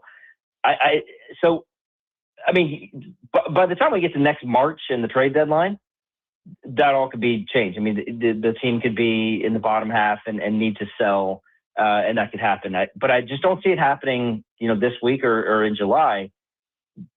So the other question is, like, could he add via the trade market? Because as you guys have talked about, the free agent list is very underwhelming. I mean, maybe there's a couple of guys out there. I don't know. Boone Jenner is a guy that, like, I've always felt like Boone Jenner is a future Nashville Predator, right? It just feels like that guy is going to be in Nashville at some point, but that's not going to move the needle. So trade market, yeah. I mean, like, do I think that they're going to land someone like Dylan Larkin? No, but there's probably plenty of other guys out there that are interested in getting traded, and Nashville's an attractive market for a lot of reasons. So yeah, they could add via trade and maybe spend a little bit of that money via trade as opposed to free agency. So by my count, Alex, real quick, I mean, they've got, I think, 9 forward spots with their roster as is that are spoken for next year. And then, Forsberg, Stamkos, Marchessault, O'Reilly, Drury, Colton, Höglander, Evangelista, and Matthew Wood. I mean, there's 9 spots there that I think are spoken for. So, I mean, that leaves, depending on what you think of, like, Vitaly Pinchuk, who they just signed a few months ago. You've got Joachim Kimmel, who probably needs to make the team next year, or it's time maybe to move on at that point. You got the Brady Martin part of this. Like, how do you feel about, I guess, the flexibility with their roster right now to add, some of those young guys maybe out of camp that have good camps that you want to see make the team? Like, how well positioned do you think they are for that right now? Yeah, the forward situation is very interesting. Defense maybe a little bit more straightforward. We kind of know, assuming they don't make any changes there, we kind of know what that's going to look like. But at forward, yeah, it's like, is Brady Martin first of all, like, do they still want to play him at center? Which I think that they probably should. But could you give him could you put him in the lineup somewhere at the top at wing and then kind of keep him at center elsewhere? But I don't know if he's going to be there necessarily. I will say that I saw him at Dev Camp yesterday, and he looks bigger. I mean, he just does. He looks bigger. He looks stronger. I mean, obviously he's compared to a bunch of 17-year-olds out there, so he's going to look bigger than them. But he just looks like bigger than he did yet last year. So that's good. Could Brady Martin step in and say, you know what, I'm ready to be an everyday guy? I would say that chances that are not as likely as maybe people would want, but the other guys are probably going to play because they played last year, right? Like Reed Schaefer, Ozzy Weisblatt. Kimmel is a really interesting one because, within trading Svechkov and LaRue, I wonder if Kimmel is like that next domino to go because, he's part of the old regime. Maybe the numbers maybe don't look like McFarland would want. But he's still a first-round pick, and if you can finally unlock him, then you've got another young player like Matthew Wood that can be a part of the future. So I feel like the lineup right now at the forward, like you said, that top 9 is kind of set, but then you don't want, like, I don't know, you don't want Brady Martin to be your fourth-line guy for the next couple of years and then just, like, try to find his way up there. You want him to be part of it. So my instinct will be to say, like, Martin starts in Milwaukee. Hopefully Kimmel doesn't, but Martin starts in Milwaukee, and then you see where things shake out the rest of the year. So this scenario you're laying out for us, Alex. First of all, I think a fair amount of the fan base probably won't be super happy if it's kind of like you don't do a lot and you're rolling again with these guys. But it doesn't mean that there's not a big picture being accounted for here. It's someone working methodically. But what do you think that team would be next year? Like what would you anticipate for this team and for Bruno as coach next year if that's the case? If there's really nothing major, waiting on Brady, the veterans are all back, you've bolstered your lower 6, your bottom 6. How does that look on the ice? How does that play out? Well, that's a great question. my first thought would be that it's very similar to last year. That you are a bubble team. You have some moments where you look like you're a playoff team for sure, and then you have moments where you're not. The one thing I'd say that gives them an advantage next year probably is I do feel like they're doing enough to get better defensively. They're getting guys in that sort of role playing support core that I talked about that are much better defensively, and that was a big issue last year. I mean, it wasn't just the goaltender; the defense was just not good. And a lot of that was because the forwards played defense as well. So I would say that they're still like a bubble team, but you're not gonna see a team that's just struggling to put together any kind of wins. I mean, I think they're going to be more competitive in games against teams that they should be competitive against. They're not Colorado. They're still not Dallas. They're probably not even Minnesota, but I think they could compete with like a Utah at this point and maybe battle for that 4th, 5th spot in the Central.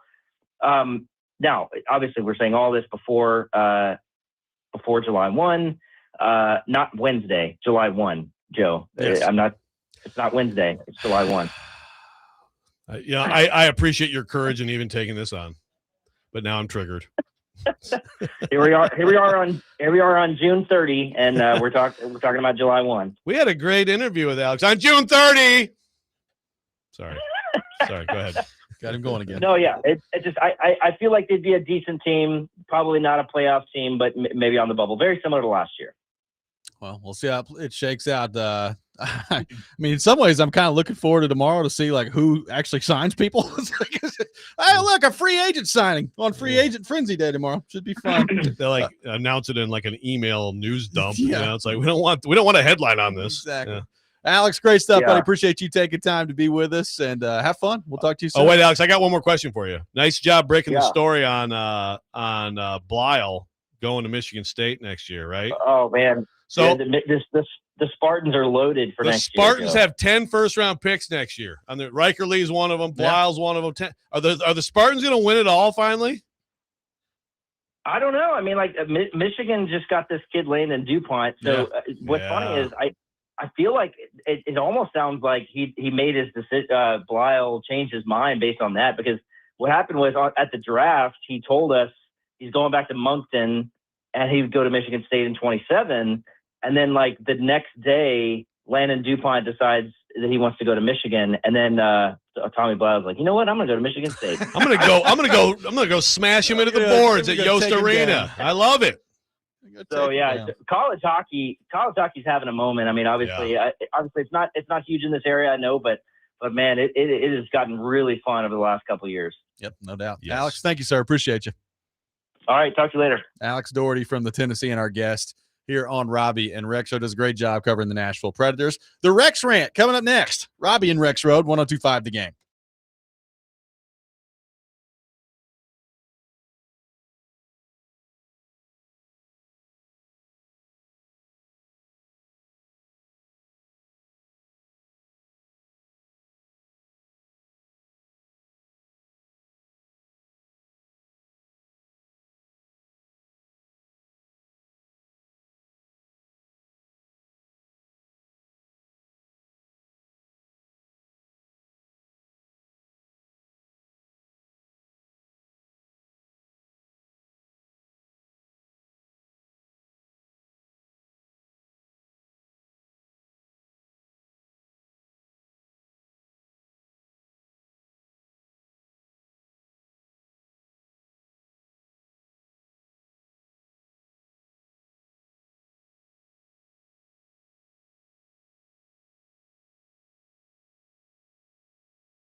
Sometimes he wakes up on the wrong side of the bed.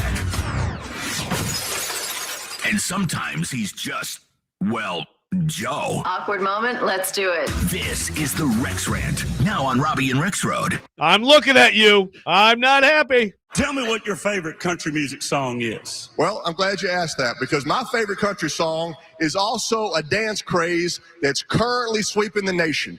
Hey, guys in the truck, hit it. Want you ask some tough questions? Grown men wearing visors out there also start barking. If they bark at you, you might as well bark back. Joe has continually awful takes this week. I know for a fact. I'm just guessing also, really. I want you to slap me in the face. It's time for the Rex Rant, brought to you by Rapid Response Generators, power when it matters most, and served by the Wine Cellar in Hendersonville. Joseph, the floor is yours. Thanks.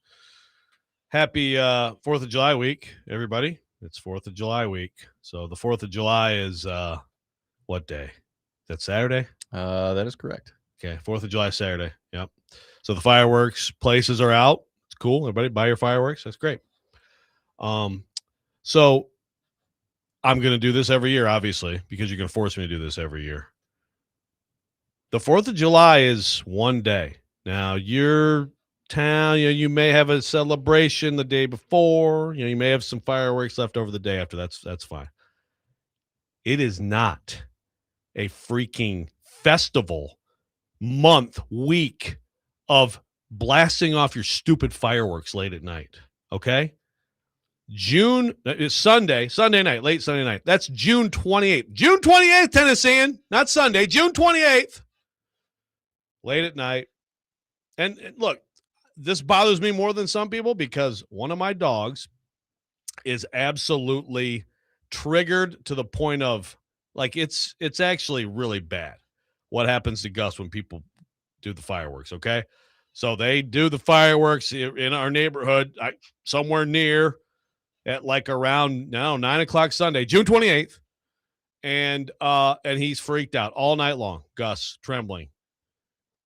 Monday, June 29th, 4th of July, several days from now, June 29th, 9:50 p.m., out of nowhere, 9:50 p.m. It's a Monday night. I understand it's the summer, but it's a Monday night. It's June 29th. We're not close to July 4th. Just explosions all over the place. This poor dog, like, is trembling to the point where it's like uncontrollable. I'm holding him with both hands. Also, by the way, not sleeping myself, we kind of wake up early around here, and he's just absolutely like shaking uncontrollably. Goes on for a half hour. So it'll happen tonight. Oh yeah. It'll happen tomorrow. This is a one-day holiday. It's not like on the 6th day of the 4th of July, my true love gave to me my pinky blown off my hand and into a tree. No. We don't sing songs like that. It's a one-day holiday. You might have a day here. You might have a day there. You can't do 10 straight days of fireworks. This is absolutely insane. Do none of you have animals? This is ridiculous. Listen, I said last year, probably it was last year or 2 years ago, I'm going to come egg your house. I can't. The problem is I'm trying to go to bed, trying to wake up early. We don't have a show Friday, do we? We don't. Okay. I'm finding the source of this. Okay? I'm finding you. I'm going to track you to your home, and I'm not going to commit any violence. Let's not, I don't want to, like overstep here. I'm going to do something, though. I don't know what, but I'm going to do something. You will know that you have wronged not just me, but anybody who has a dog who is bothered by this stuff. Like, there are plenty of people out there who can relate to this. I know it. Like, we have two. One of them doesn't care. So I understand some of Gus, I know he's not the only dog in the world who is completely, it's the same thing that thunderstorms do the same thing to him. Like, it's actually cruel, okay? Take your fireworks. You got a lot of them? Okay, you want to do a bunch of them on, by the way, Friday is July 3rd. Friday, fine. Saturday, fine. You can't do this all week long, this late at night. I mean, I don't think I'm being unreasonable here. So I'm going to find you. I'm going to find you on Thursday night if you're doing this crap, and I'm going to come to your house. I don't know what I'm going to do, but I'm going to make sure everybody knows that you are the violator. Sometimes it does need to be violence, okay? I will not do anything criminal, but well, I don't know. Maybe civil. Is throwing an egg? If I egg someone's house, is that technically criminal? I think so. Yeah. Okay. Yeah. I guess I've already like promised criminal activity. Then it's so bad though. I mean, it's all seriousness. Like you can't do this many days in a row. I mean, on Sunday before the 4th of July is the following Saturday. Zach says this is America's 250th birthday, Joe. Go get your CPAP machine, put in some earbuds, and let Americans be Americans. I'm fine, but the problem is my dog won't let me go to sleep anyway. God bless America. I mean, come on. Like this is ridiculous. You can't tell me that this is reasonable. I don't care if it's the 500th birthday. Don't cities like have ordinances on this, you know? Like I think Hendersonville, there's like a window that you can. Nolensville's not a real city. That's the problem. Okay. Oh, now we're ripping Nolensville. Well, apparently this is something that we need to address in my town because this is definitely in mine. It's close. It's not far from me. So, I really wanted to get in the car and go drive around and find them and shake my fist and yell at them, but. I had to hold trembling Gus. Yeah, Hendersonville has restricted fireworks use from July 3rd and July 4th from 5 p.m. to 11 p.m. That's the only time you can shoot them. I mean, that sounds amazing. Do people comply with this? No, they do not. Yeah. Yeah. So we may have that too. I need to look that up though. I need to look that up first of all, because if there's nothing like that, then you're just being inconsiderate, which just makes you like a lot of people.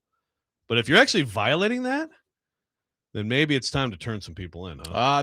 According to AI, there are no specific calendar dates limiting when you can shoot fireworks in Nolensville, but the town's standard 11 p.m. noise ordinance applies. I mean, 11 p.m. This is your city. You got to step in there and make some change. This is worth a city council meeting. All right, fine. Mic yourself up, go to the city council meeting. We'll play it on the show. That's illegal, and I'm calling the feds in to shut this down. Someone says, sounds like Joe lives close to some Morocco fans. I mean, again, it's like, yeah, well, Daniel's like, who can afford to shoot out fireworks for 7 days? Why wouldn't you want to? Doesn't it kind of lose a little bit of I used to love it, man. We used to buy fireworks. It was great, but we didn't do it a week in a row. No, it's a little extreme. Yeah. I mean, come on, man. It's just way too much. Yeah. Joe's going to find the perpetrator, figure out he drives a red PT Cruiser. There's a chance. That could happen. Maybe even a license plate on that PT Cruiser, Yeah. I feel like we've gotten to the bottom of this. You gotta show up and propose some sort of rule change. There's no structure in Nolensville. There's no calendar dates that are limiting these people. And we keep growing. Yeah. We just keep building. We keep growing. We got to control some of these people. They're all going to move in our town. We got to control them. 615-737-1025. Our phone number. We'll take your thoughts on Rexrode's firework proposal that we're working on here as a show. David Boclair, our good friend, will be with us coming up next. We'll get into Chris Johnson's ALS diagnosis, relive some of the great memories with Chris Johnson and his Titans career. Coming up next with David Boclair, Robby and Rexrode, 102.5 The Game.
Final hour, Robby and Rexrode, 102.5 The Game. Robbie Stanley, Joe Rexrode, Ian Safar here with you on this Tuesday morning.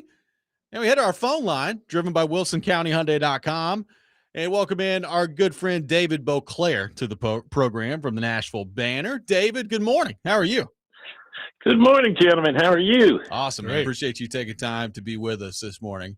Well, David, we got some really tough news yesterday with Chris Johnson announcing that he was diagnosed with ALS, and you obviously covered Chris Johnson's career here with the Tennessee Titans. So I just, kind of wonder what yesterday was like for you as you found out the news with the rest of us as Chris Johnson went on Good Morning America and made the announcement that ALS was the diagnosis that he was dealing with.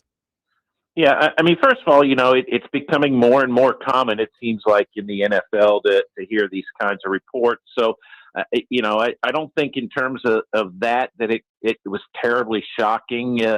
But with Chris Johnson specifically, it's sort of incongruous in terms of my mind, because the way he moved, the ease of movement of people that I covered or saw throughout a lot of the time with the Titans here, there's very few around the league even who come to mind to me who looked like they weren't even trying and yet were going so fast. I mean, I'm talking about thinking about Randy Moss in his heyday, and a guy like Rod Woodson was another one. Ed Reed was a guy, they never looked like they were trying. And Chris Johnson was that way.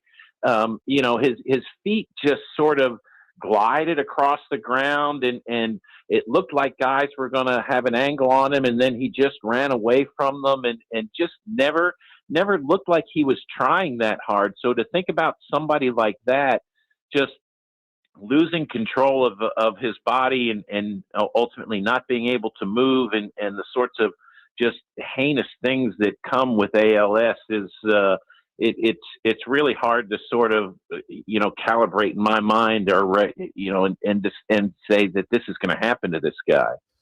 Yeah, it's brutal news. And we talked to David yesterday about Chris and how he sort of fits into the context of this franchise. A lot of people talk about Ring of Honor, and that shouldn't be a reaction to something like this, but I mean, it was brief, but he was an incredible talent. He was probably as must-see as any player in the NFL for a few years. This is obviously a franchise that has an incredible tradition at running back. How do you put into context Chris Johnson and how he fits into the Titans' history? Yeah, it's interesting because he's sort of one of a kind, right? He's very much a part of this lineage of running backs that the Titans have had, certainly during their time in Tennessee, and you can take it back even to the time in Houston to Earl Campbell and all the way back to the very first season of the franchise with Billy Cannon, right? I mean, this is a team that has sort of always leaned much more on running backs for its best moments, but certainly during the Titans' time, when you think of the running backs, you think of the power guys. You think, it's Eddie George, it's Derrick Henry, it's even Travis Henry to a lesser extent, a guy like Chris Brown, and Chris Johnson was something different. It was it was the home run hitter. He was the smaller, faster guy. That's why I say I was thinking about it. With Derrick Henry, we saw his 2,000-yard season not too terribly long ago, and we all remember kind of what it was like, where the excitement would build as the game wore on, and you're thinking, okay, he's wearing them down now, and he's beating on them, and the big run is if it's coming, is more likely than ever to come in the fourth quarter. Well, with Chris Johnson, it was the first touch of the game could be an 85-yard play, and he's gone. I mean, you couldn't look away when the Titans had the ball, and that's the only time that I can remember, certainly during their time in Tennessee, that was the case for this offense, where you thought, boy, if the offense has the ball, I am not going to the refrigerator. I'm not going to go out and walk the dog real quickly. I'm not, because I might miss something. Again, like with the Derrick Henry time, it's like, well, first, second, third quarter, yeah, but the fourth quarter, I'm locked in. And there were games where Chris Johnson just took the first first play of the game, and you're thinking it looks like a simple run, and boom, he's off to the races. There he goes. It was it was a really, really fun time for the fans. And you make a good point, Joe. It kind of came and went very quickly too. It felt like he sort of fell off a little quicker, I think, than anybody expected or wanted. And maybe, that's part of being a smaller guy in the NFL too, that the durability is hard to maintain. Well, David, you mentioned, unfortunately, it does kind of feel like this is becoming more and more common in the NFL. And it obviously when Chris Johnson made this announcement yesterday, my mind immediately kind of went back to Tim Shaw in 2014 when he revealed his diagnosis. And, thankfully he's still been around and still been a part of the Titans and all those things. But, can you kind of take us back to, what your memories are of, Tim Shaw and his diagnosis and how you kind of watched him deal with ALS over the last 12 years?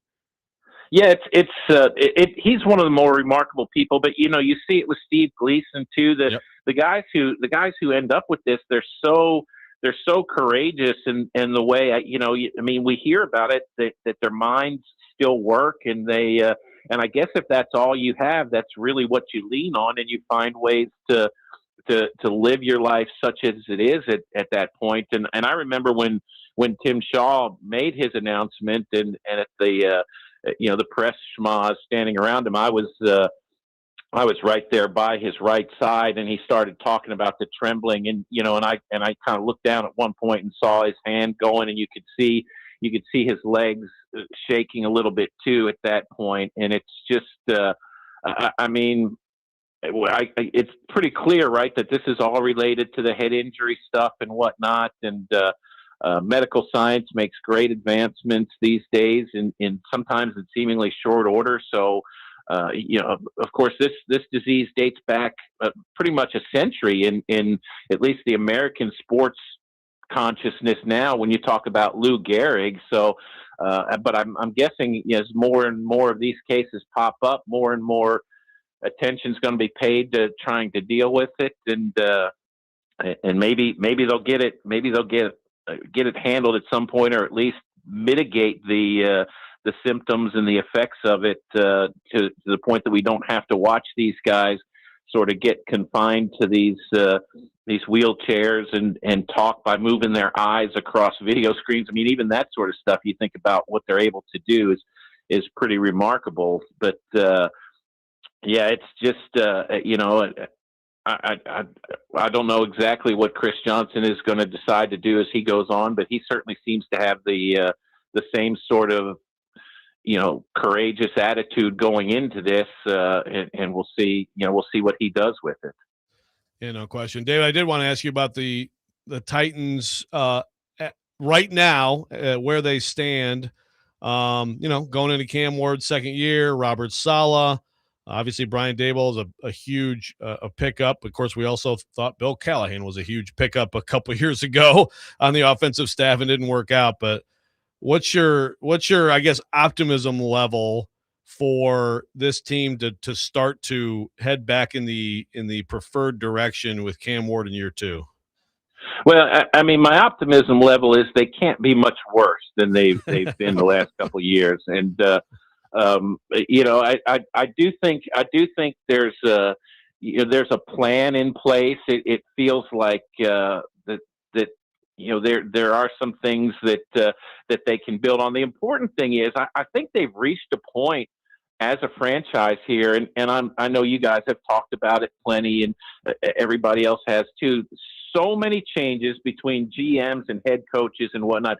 At this point, you almost, whether they're good enough or not, you almost have to say Mike Borgonzi and Robert Saleh are here for the next 3-4 years at least. You have to put something in place so that even if these guys aren't the right ones, the next person or people can come in and build on it or make some adjustments. But this business of, well, we're having a different philosophy in building the roster and different coaches and different everything, every couple of years, you can't get any positive momentum going that way. So I I just want to see this franchise settle into something now and take see ride it for a little bit, see what they can do with it, and then make a more rational decision than it seems like some of the decisions have been in recent years. What are your thoughts on Cam Ward, the first year that he had, and kind of where things stand heading into year 2 with him?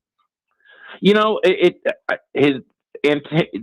stuff you talk about all the time, the leadership, the work ethic, all those sorts of things are great. He's still, he's always going to be a little small. His throwing motion's going to be a little funky. I think he's one of those quarterbacks that you can win with, but not cause of necessarily. Like, I don't think he's ever going to be in the same discussion as a Patrick Mahomes or a Peyton Manning or a Tom Brady, where you're like, that guy just dominates the game from every possible angle. But I think I think if you give him enough, that competitive nature that we've seen and all those things, and he certainly, he certainly makes good throws. The one thing that does scare me is it reminds me a little bit of Marcus Mariota, in that he's really accurate until he's not.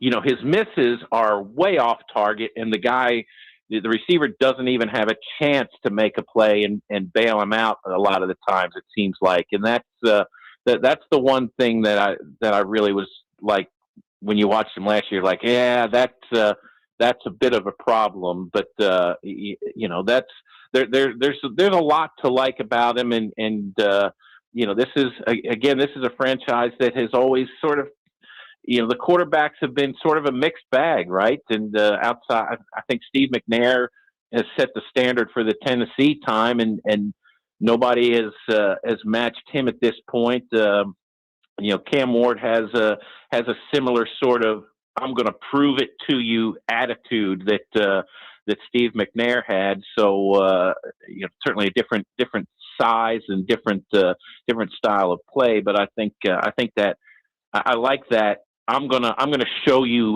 everybody kind of attitude that he has.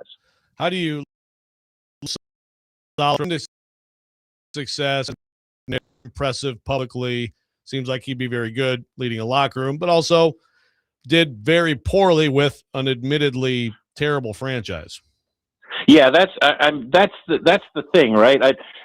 From afar, I thought he was impressive. I like his sideline demeanor. I like the fact that he seems like he's always very calm in game and kind of understands you've got to ride the highs and the lows and sort of get through that stuff just the same. People you talk to, he's got a great football mind. His presence, you can just imagine him in front of a room full of 93 players at the start of training camp here, that he's going to have control of that room and he's going to have their attention and this sort of thing. But how do you, the Jets have been so bad in so many ways for so long. They had quarterback issues when he was there. It's hard to judge him. It feels like it certainly feels like he's a big step up from Brian Callahan. How big a step, that's he's going to have to show us that. But I think he probably has to feel like this is a better opportunity than he had in New York too, and he probably has to feel like this is his last shot at it. And I would guess he's pretty motivated to sort of make the most of it, because if he doesn't do much better here than he did with New York, he's not going to get another shot at this thing. Well, David, it's great to talk to you, man. Appreciate so much you taking time to be with us this morning, and we'll talk to you soon, my friend. I appreciate it. Fun to talk to you guys. Have a good one. Absolutely. David Boclair, our guest here on Robby and Rexrode from the Nashville Banner. We'll take your thoughts on what David had to say. Take your thoughts on the Titans. 615-737-1025, our phone number. Robby and Rexrode, 1025 The Game.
Welcome back in, Robby and Rexrode. I got some tickets to give away. A family 4-pack of tickets to the Borchetta Bourbon Music City Grand Prix at the Nashville Super Speedway coming up on Saturday, July 18th and Sunday, July 19th.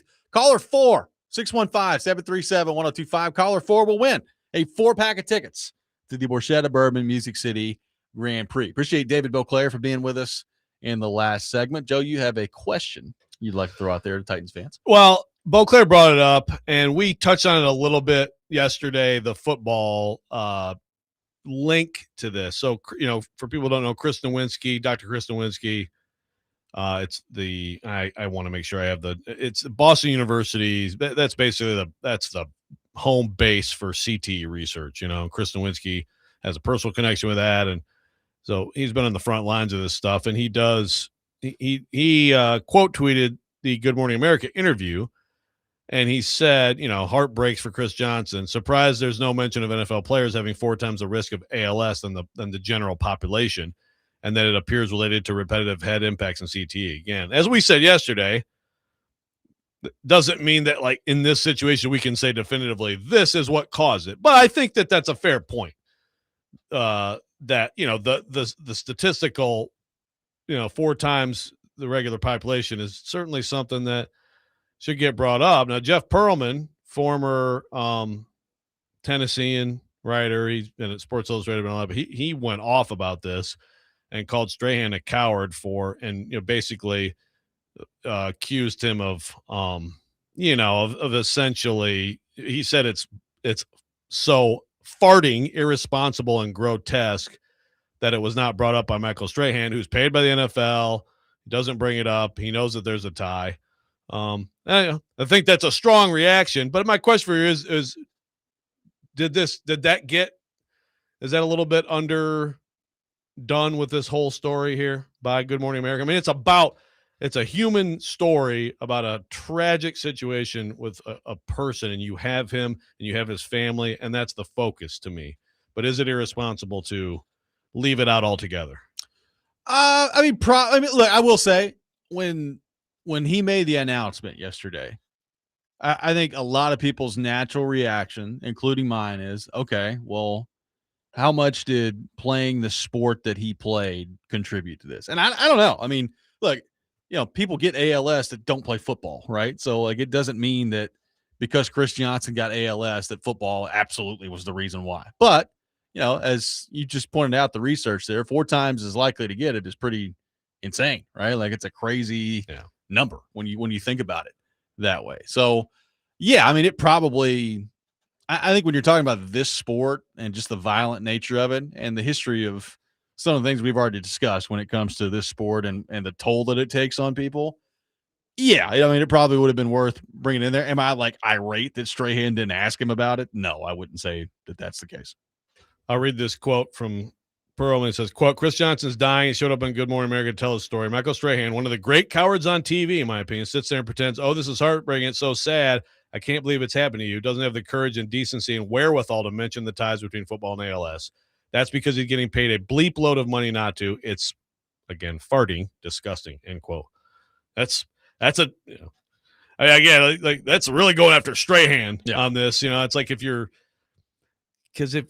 doing this interview and you're Strahan, the focus is Chris Johnson. That's where I think it's difficult. Like, I understand it. I think it's fair, again, to be like, man, you can't just leave this out altogether. But also, this is Chris Johnson agreeing to do this interview with Michael Strahan, and I don't know. I guess I'd be surprised if, like, Michael Strahan is actively, trying to do the NFL's bidding on stuff like that. Yes, he gets paid by them, but, like, I don't think Michael Strahan's afraid of talking about stuff like this. Maybe I'm wrong. Maybe I haven't paid close enough attention to him. But regardless, it's something that should be brought up every time we go through this, because there's no question that there's a link, and it's just like, it bothers me with some of the stuff Gary Bettman has said about CTE and concussions. It's irresponsible. And we still need more information to be able to directly link things. Well, and also, you have to be careful. I mean, if we want to get technical about it, Strahan doesn't get paid by the NFL. He gets paid by Fox to do their NFL Sunday show. He gets paid by Good Morning America to do their show. Like it's not like he's an NFL Network employee. Is he not? Oh, he's not on ESPN too? No. Oh, okay. Yeah. Like he's because that's another thing. Perlman made the point, and I get it. Like he's like ESPN wrote a story, didn't mention it. ESPN, the NFL, and all this stuff, and yeah. But yes, he's paid by. He's paid by a partner. I just think that's worth pointing out. It Like is. there are plenty of people that are on CBS and Fox that I mean, Terry Bradshaw is on Fox and he calls out NFL stuff all the time. Like, it's they're not getting paid directly by the league. Right. Exactly. So it's definitely. It should not be just completely ignored in a story like this. It should not be. It should be discussed. Dennis says, in that moment with CJ making his announcement, maybe that wasn't the segment to link it to football. Now we can discuss it separately from a man announcing that he's got a terrible disease. And that's kind of what I was getting at is like, I think it's fair, but also I think in that situation, like, if you have Chris Johnson there, you have his family. Are you really going to make it about that at that point? Like, there are times to have different discussions. Well, look, I will say this too. I mean, just being real as somebody who watched, every snap that Chris Johnson played for the Titans. This came out yesterday while we were on the air. So, I mean, obviously, we're not watching, Good Morning America while we're doing the radio show going on. So, like, I saw the comments and I saw where he talked about the diagnosis and all the things that we discussed it on the show. It wasn't until after the show was over that I saw the interview, and it's jarring. It's jarring to see him in that state. It really is. No, it's been a very fast, and that's how people who have followed Tim Shaw's story. I mean, he's an incredible story within the ALS. History, and it's a lot of people. It goes a lot faster.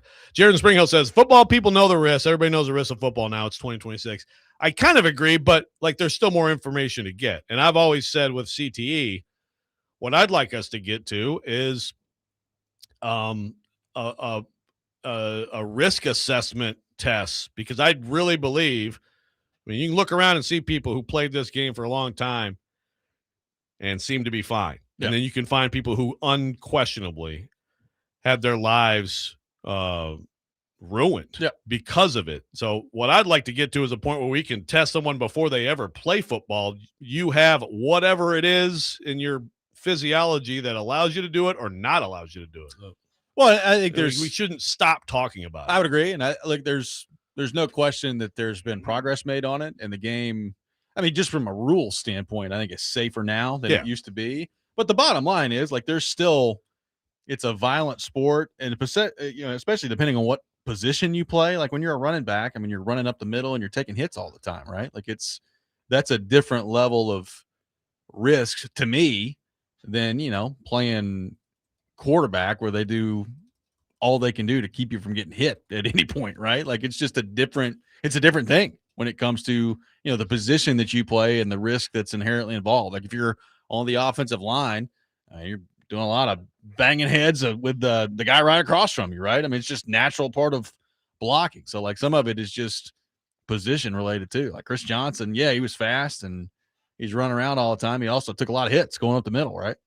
Yeah, no question. And smaller guy. I mean, that's part of it too. I mean, I think the running backs and the linebackers of the second level collisions, there's a lot of them, but there's still a lot of wind up in a lot of cases and a lot of speed and force and impact. We will continue to take your thoughts on Chris Johnson, 615-737-1025, plus another story developing in sports that has Rexrode conflicted. We'll get into all that. Robby and Rexrode, 1025 The Game.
Robby and Rexrode brought to you by Green Ventures Landscaping. Property managers, if you manage it, they maintain it. Visit greenventureslandscaping.com. We are live from our Busy Bee Plumbing, Heating, and Air Conditioning Game Nashville studios, home of the $99 yearly Beehive membership, where the buzz is always about great service. Taking your thoughts at 615-737-1025. Let's welcome in Kenny the mailman to the program. Kenny, good morning. Thank you for calling in. Hello, good friends. Before I do anything, Rexrode, growing up in Nashville, I hear a lot of song lyrics. I think your lyrics earlier might be some of the finest ones I've heard, and you might be at CMA Fest next year. It was beautiful. I mean, he's a wordsmith, you know? Oh, the 6 days of 4th of July? Yeah.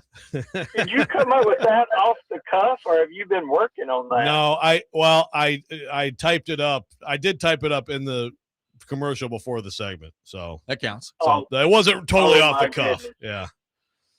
Thank you, Kenny. Musical genius. Listen, Prince and me. I wish I had a better vocabulary than I do, because I want to take a few minutes to tell you all about Tim Shaw. Is that okay? Sure. Yeah. He has lived on my route since he's moved here. And, you know, I'm a mailman. I get it. There's a lot of waitresses, mailmen in town, service workers, and we are who we are. People sort of acknowledge it from day one. Tim insisted he knew my name, asked me about my wife, learned about my sons, would send them stuff, not wanting anything in return. He was healthy. When he'd exercise, he'd run by me. Hey, Kitty, how's it going? I'm so happy to see you. And then he got his diagnosis, and he would start walking and do the same thing. And then he'd be in his wheelchair and do the same thing. And if it's possible, his greatness even started to exceed that. He sends out hundreds of letters. I don't know really if I'm supposed to tell this or not.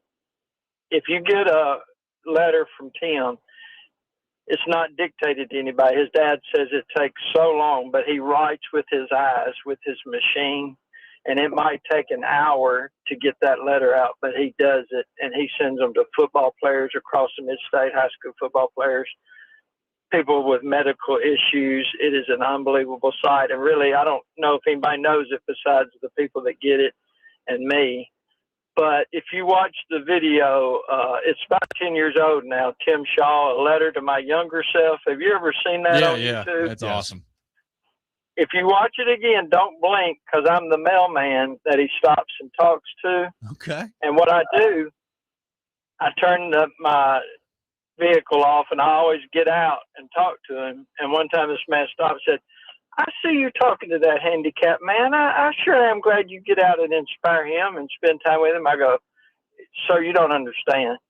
I get out because he's inspiring me. It's nothing that I can give him. So whenever you hear Tim's name, it's like he is inspiring people beyond measure. And that, to me, is a mark of a great person. Maybe not how you act when you hear something. It's how you react and go from there. So we are so sad to hear about Chris Johnson and all of this going on. But I wanted to take a minute and let y'all know about Tim Shaw. Very well said. Have a great day. Thank you, Kenny. Appreciate you sharing Kenny. that. Yep. Great stuff, Kenny. Really good stuff. Let's head back to our phone line. Welcome in John to the program. John, good morning. Thank you for calling in. Hey, I just wanted to mention real quick, you know what, I used to see Chris on the sidelines, and he would have this, twitching tick kind of thing. And I looked it up. I Googled it this morning, and it says one of the first early stages of ASL usually begins with muscle twitching.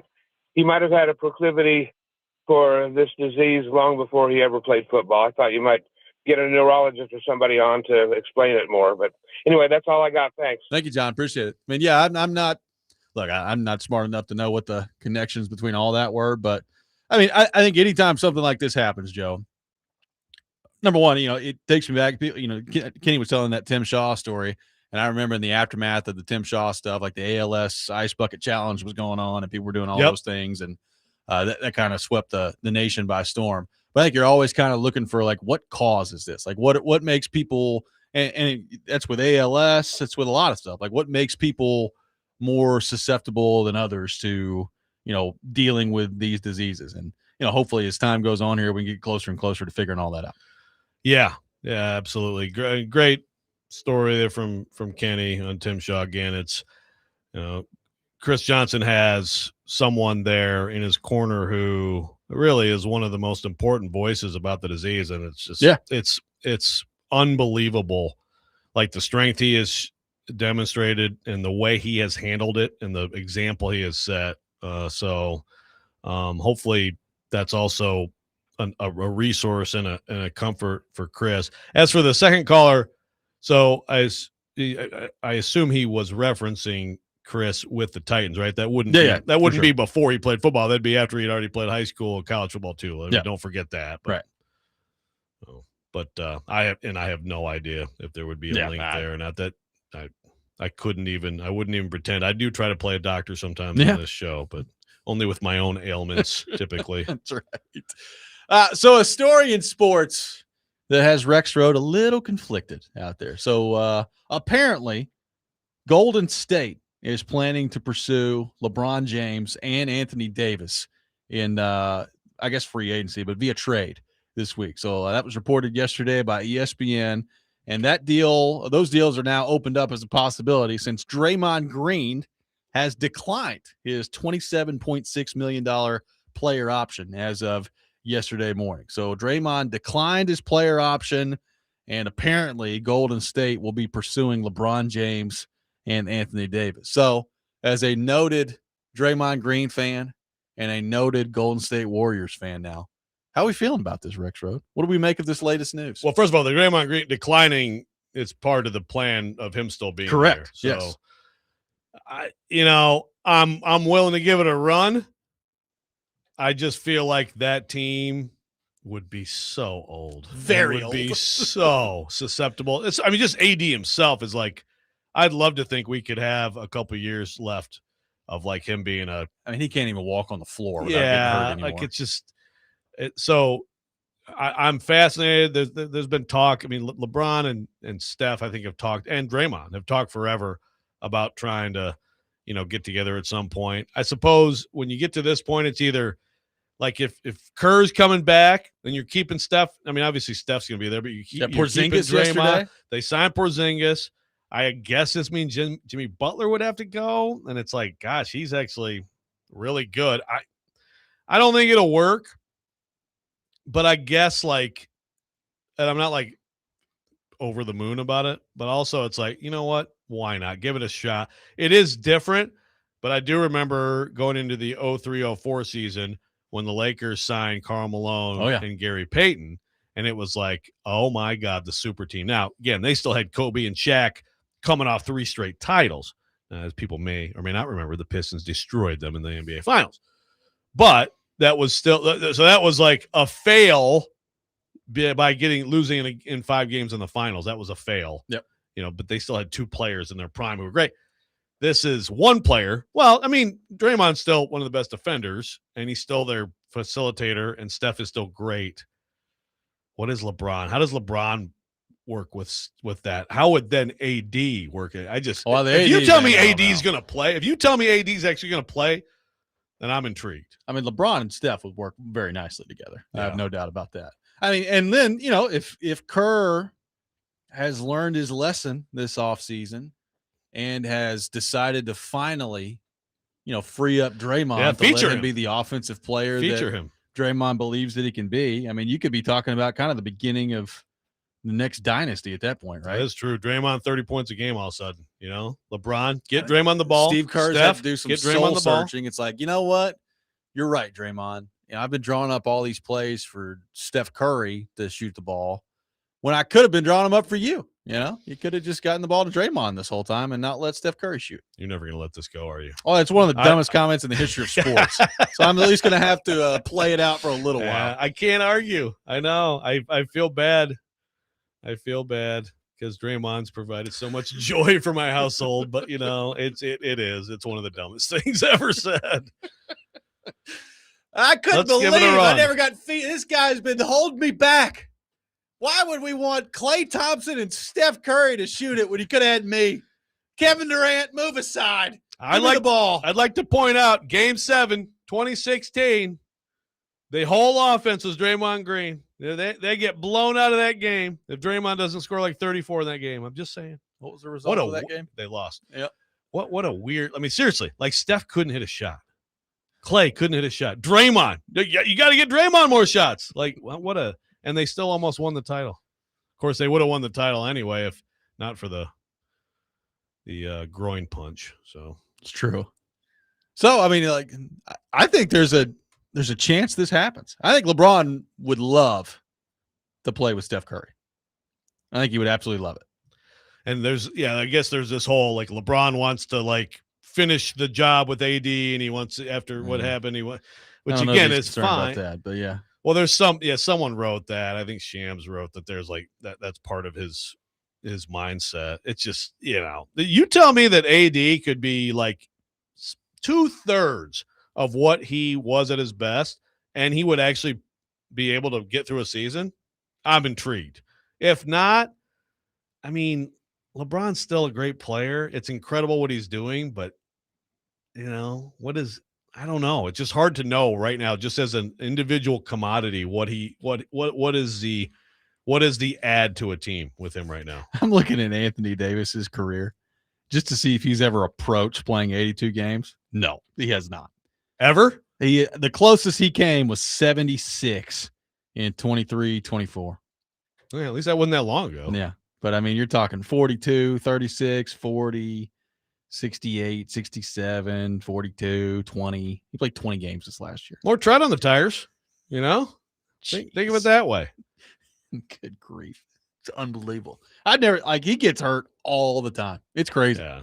No, he's fragile. So I don't know, but it makes it interesting. Meanwhile, the Pistons are going to give up Jalen Duren for nothing. So whatever. Good stuff. At least we have the Tigers, right? Jake Lyman. That's right. Today, the Nashville Sounds take on the Jacksonville Jumbo Shrimp at First Horizon Park. First pitch at 6:35. You can catch all the action on 94.9 The Fan. Presented by Twin Peaks, Family Leisure, Maple Street Biscuit Company, Mad Fireworks, and Social Cantina. We'll wrap up the show coming up next. Robby and Rexrode, 102.5 The Game.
Final segment of the day, Robby and Rexrode, 102.5 The Game. Subscribe to our YouTube channel, 102.5 The Game, for live shows and exclusive content. Taking your thoughts at 615-737-1025. I would like to nominate Nate for one of the worst takes we've ever had on the text line. Okay. Ooh. Okay. Apparently, he thinks that LeBron benched Dalton Connect because Connect was playing better than him. And then you asked him if he was serious. He said, yeah, Connect was noticeably better for a single game. Well, LeBron was just off for one night or not. Then Connect hasn't played much since. Coincidence? I think not. Connect needs to be moved out of LA to get real playing time. So you think like LeBron would look at Dalton Connect and be like, this is a young player that could really help us here, but he played better than me for like half a quarter. So let's put him on the bench. I mean, look, that may be the worst take ever. Now that is, I mean, it's a bad take. It's worse than Draymond's. It's a bad. Now I agree, with Nate on the last sentence, which is, it needs to be moved out of LA to get real playing time. Okay. I think that's probably true. There's a glut of players that are kind of similar. They just gave Austin Reeves a big number, but yeah, that's a pretty bad one. That's a pretty bad one. I think, LeBron at this point is like, I like Dalton Connect. Yeah. Dalton Connect averaged 4.2 points per game last year in 54 games. Yeah, I mean, Dalton Connect Connect, 45% from the field. He's a talented guy who I think can find a place somewhere. I think he could. You have to guard people in the NBA. Like, you're going to be off the floor.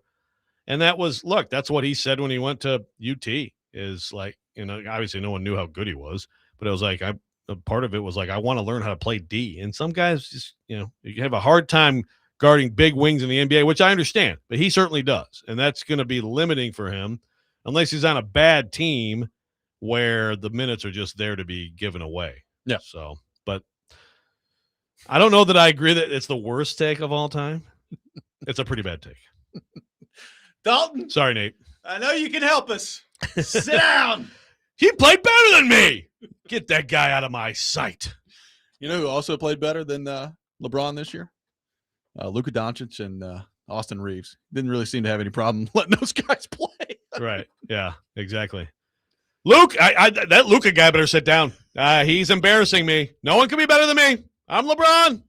Someone on the text line is calling him LeChoke. You LeBron haters. My God.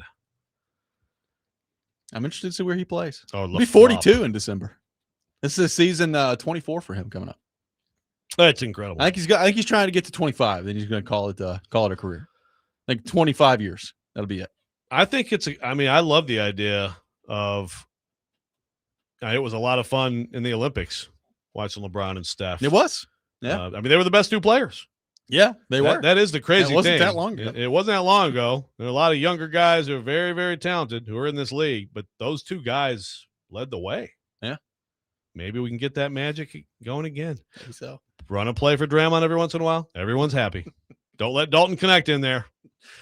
I mean, if Steve Kerr's got any sense of humor, the first play of the year that they draw up has to go to Draymond, right?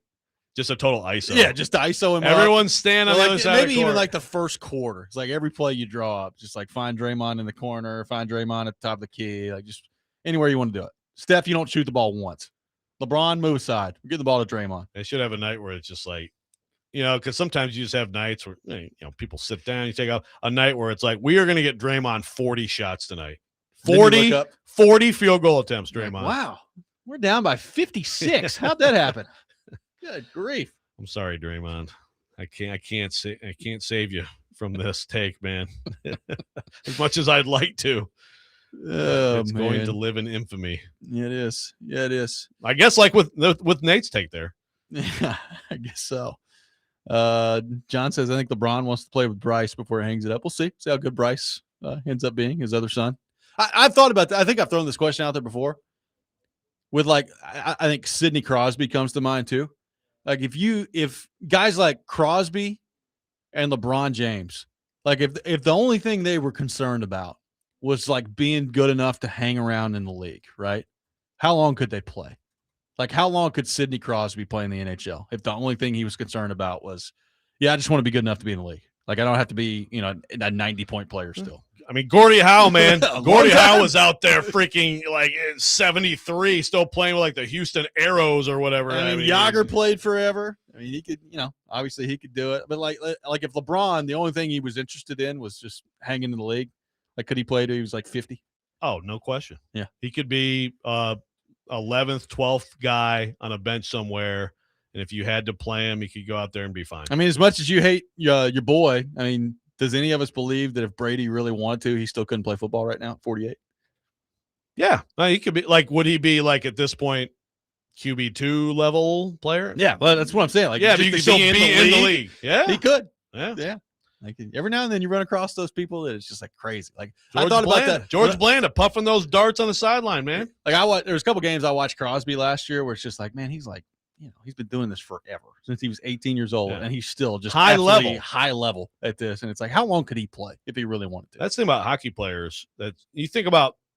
It may not be exactly the same, but there's a ton of contact. And these NFL players, they're not playing the NFL from 18 years old. No. They're playing at 21 and later, and obviously very few super, super long careers.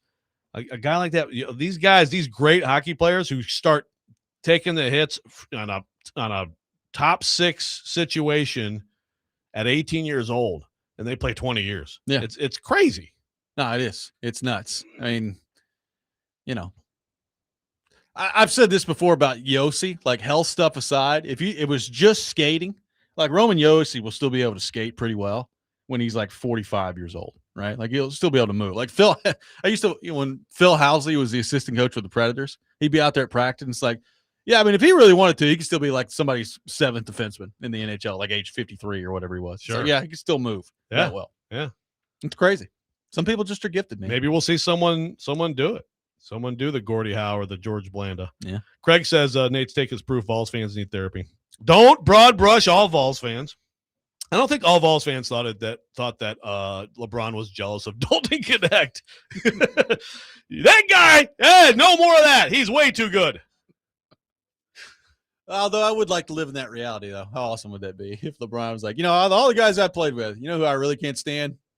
Dalton Connect. He's better than me. Yeah, like he completely destroyed my confidence when Dalton went out there, crossed someone over, I'm like, what? All right, what are we looking at here, guys? Trade him now. Get him out of here before he steals my shine. Matthew Nestor says LeBron isn't winning a title if he goes to the retirement home in Golden State. Probably not. But you know what? What does he have where it's like, here's a sure thing title situation for you? Why not go? Why not go? Go east. Get out of OKC and San Antonio's way. That's true. There actually is there's nobody in the East that's that good. Exactly. Sorry. Another shot at the Knicks to close out the program. That does it for us today. Champs. Next man up with Jake Lyman coming up next. You're listening to 102.5 The Game.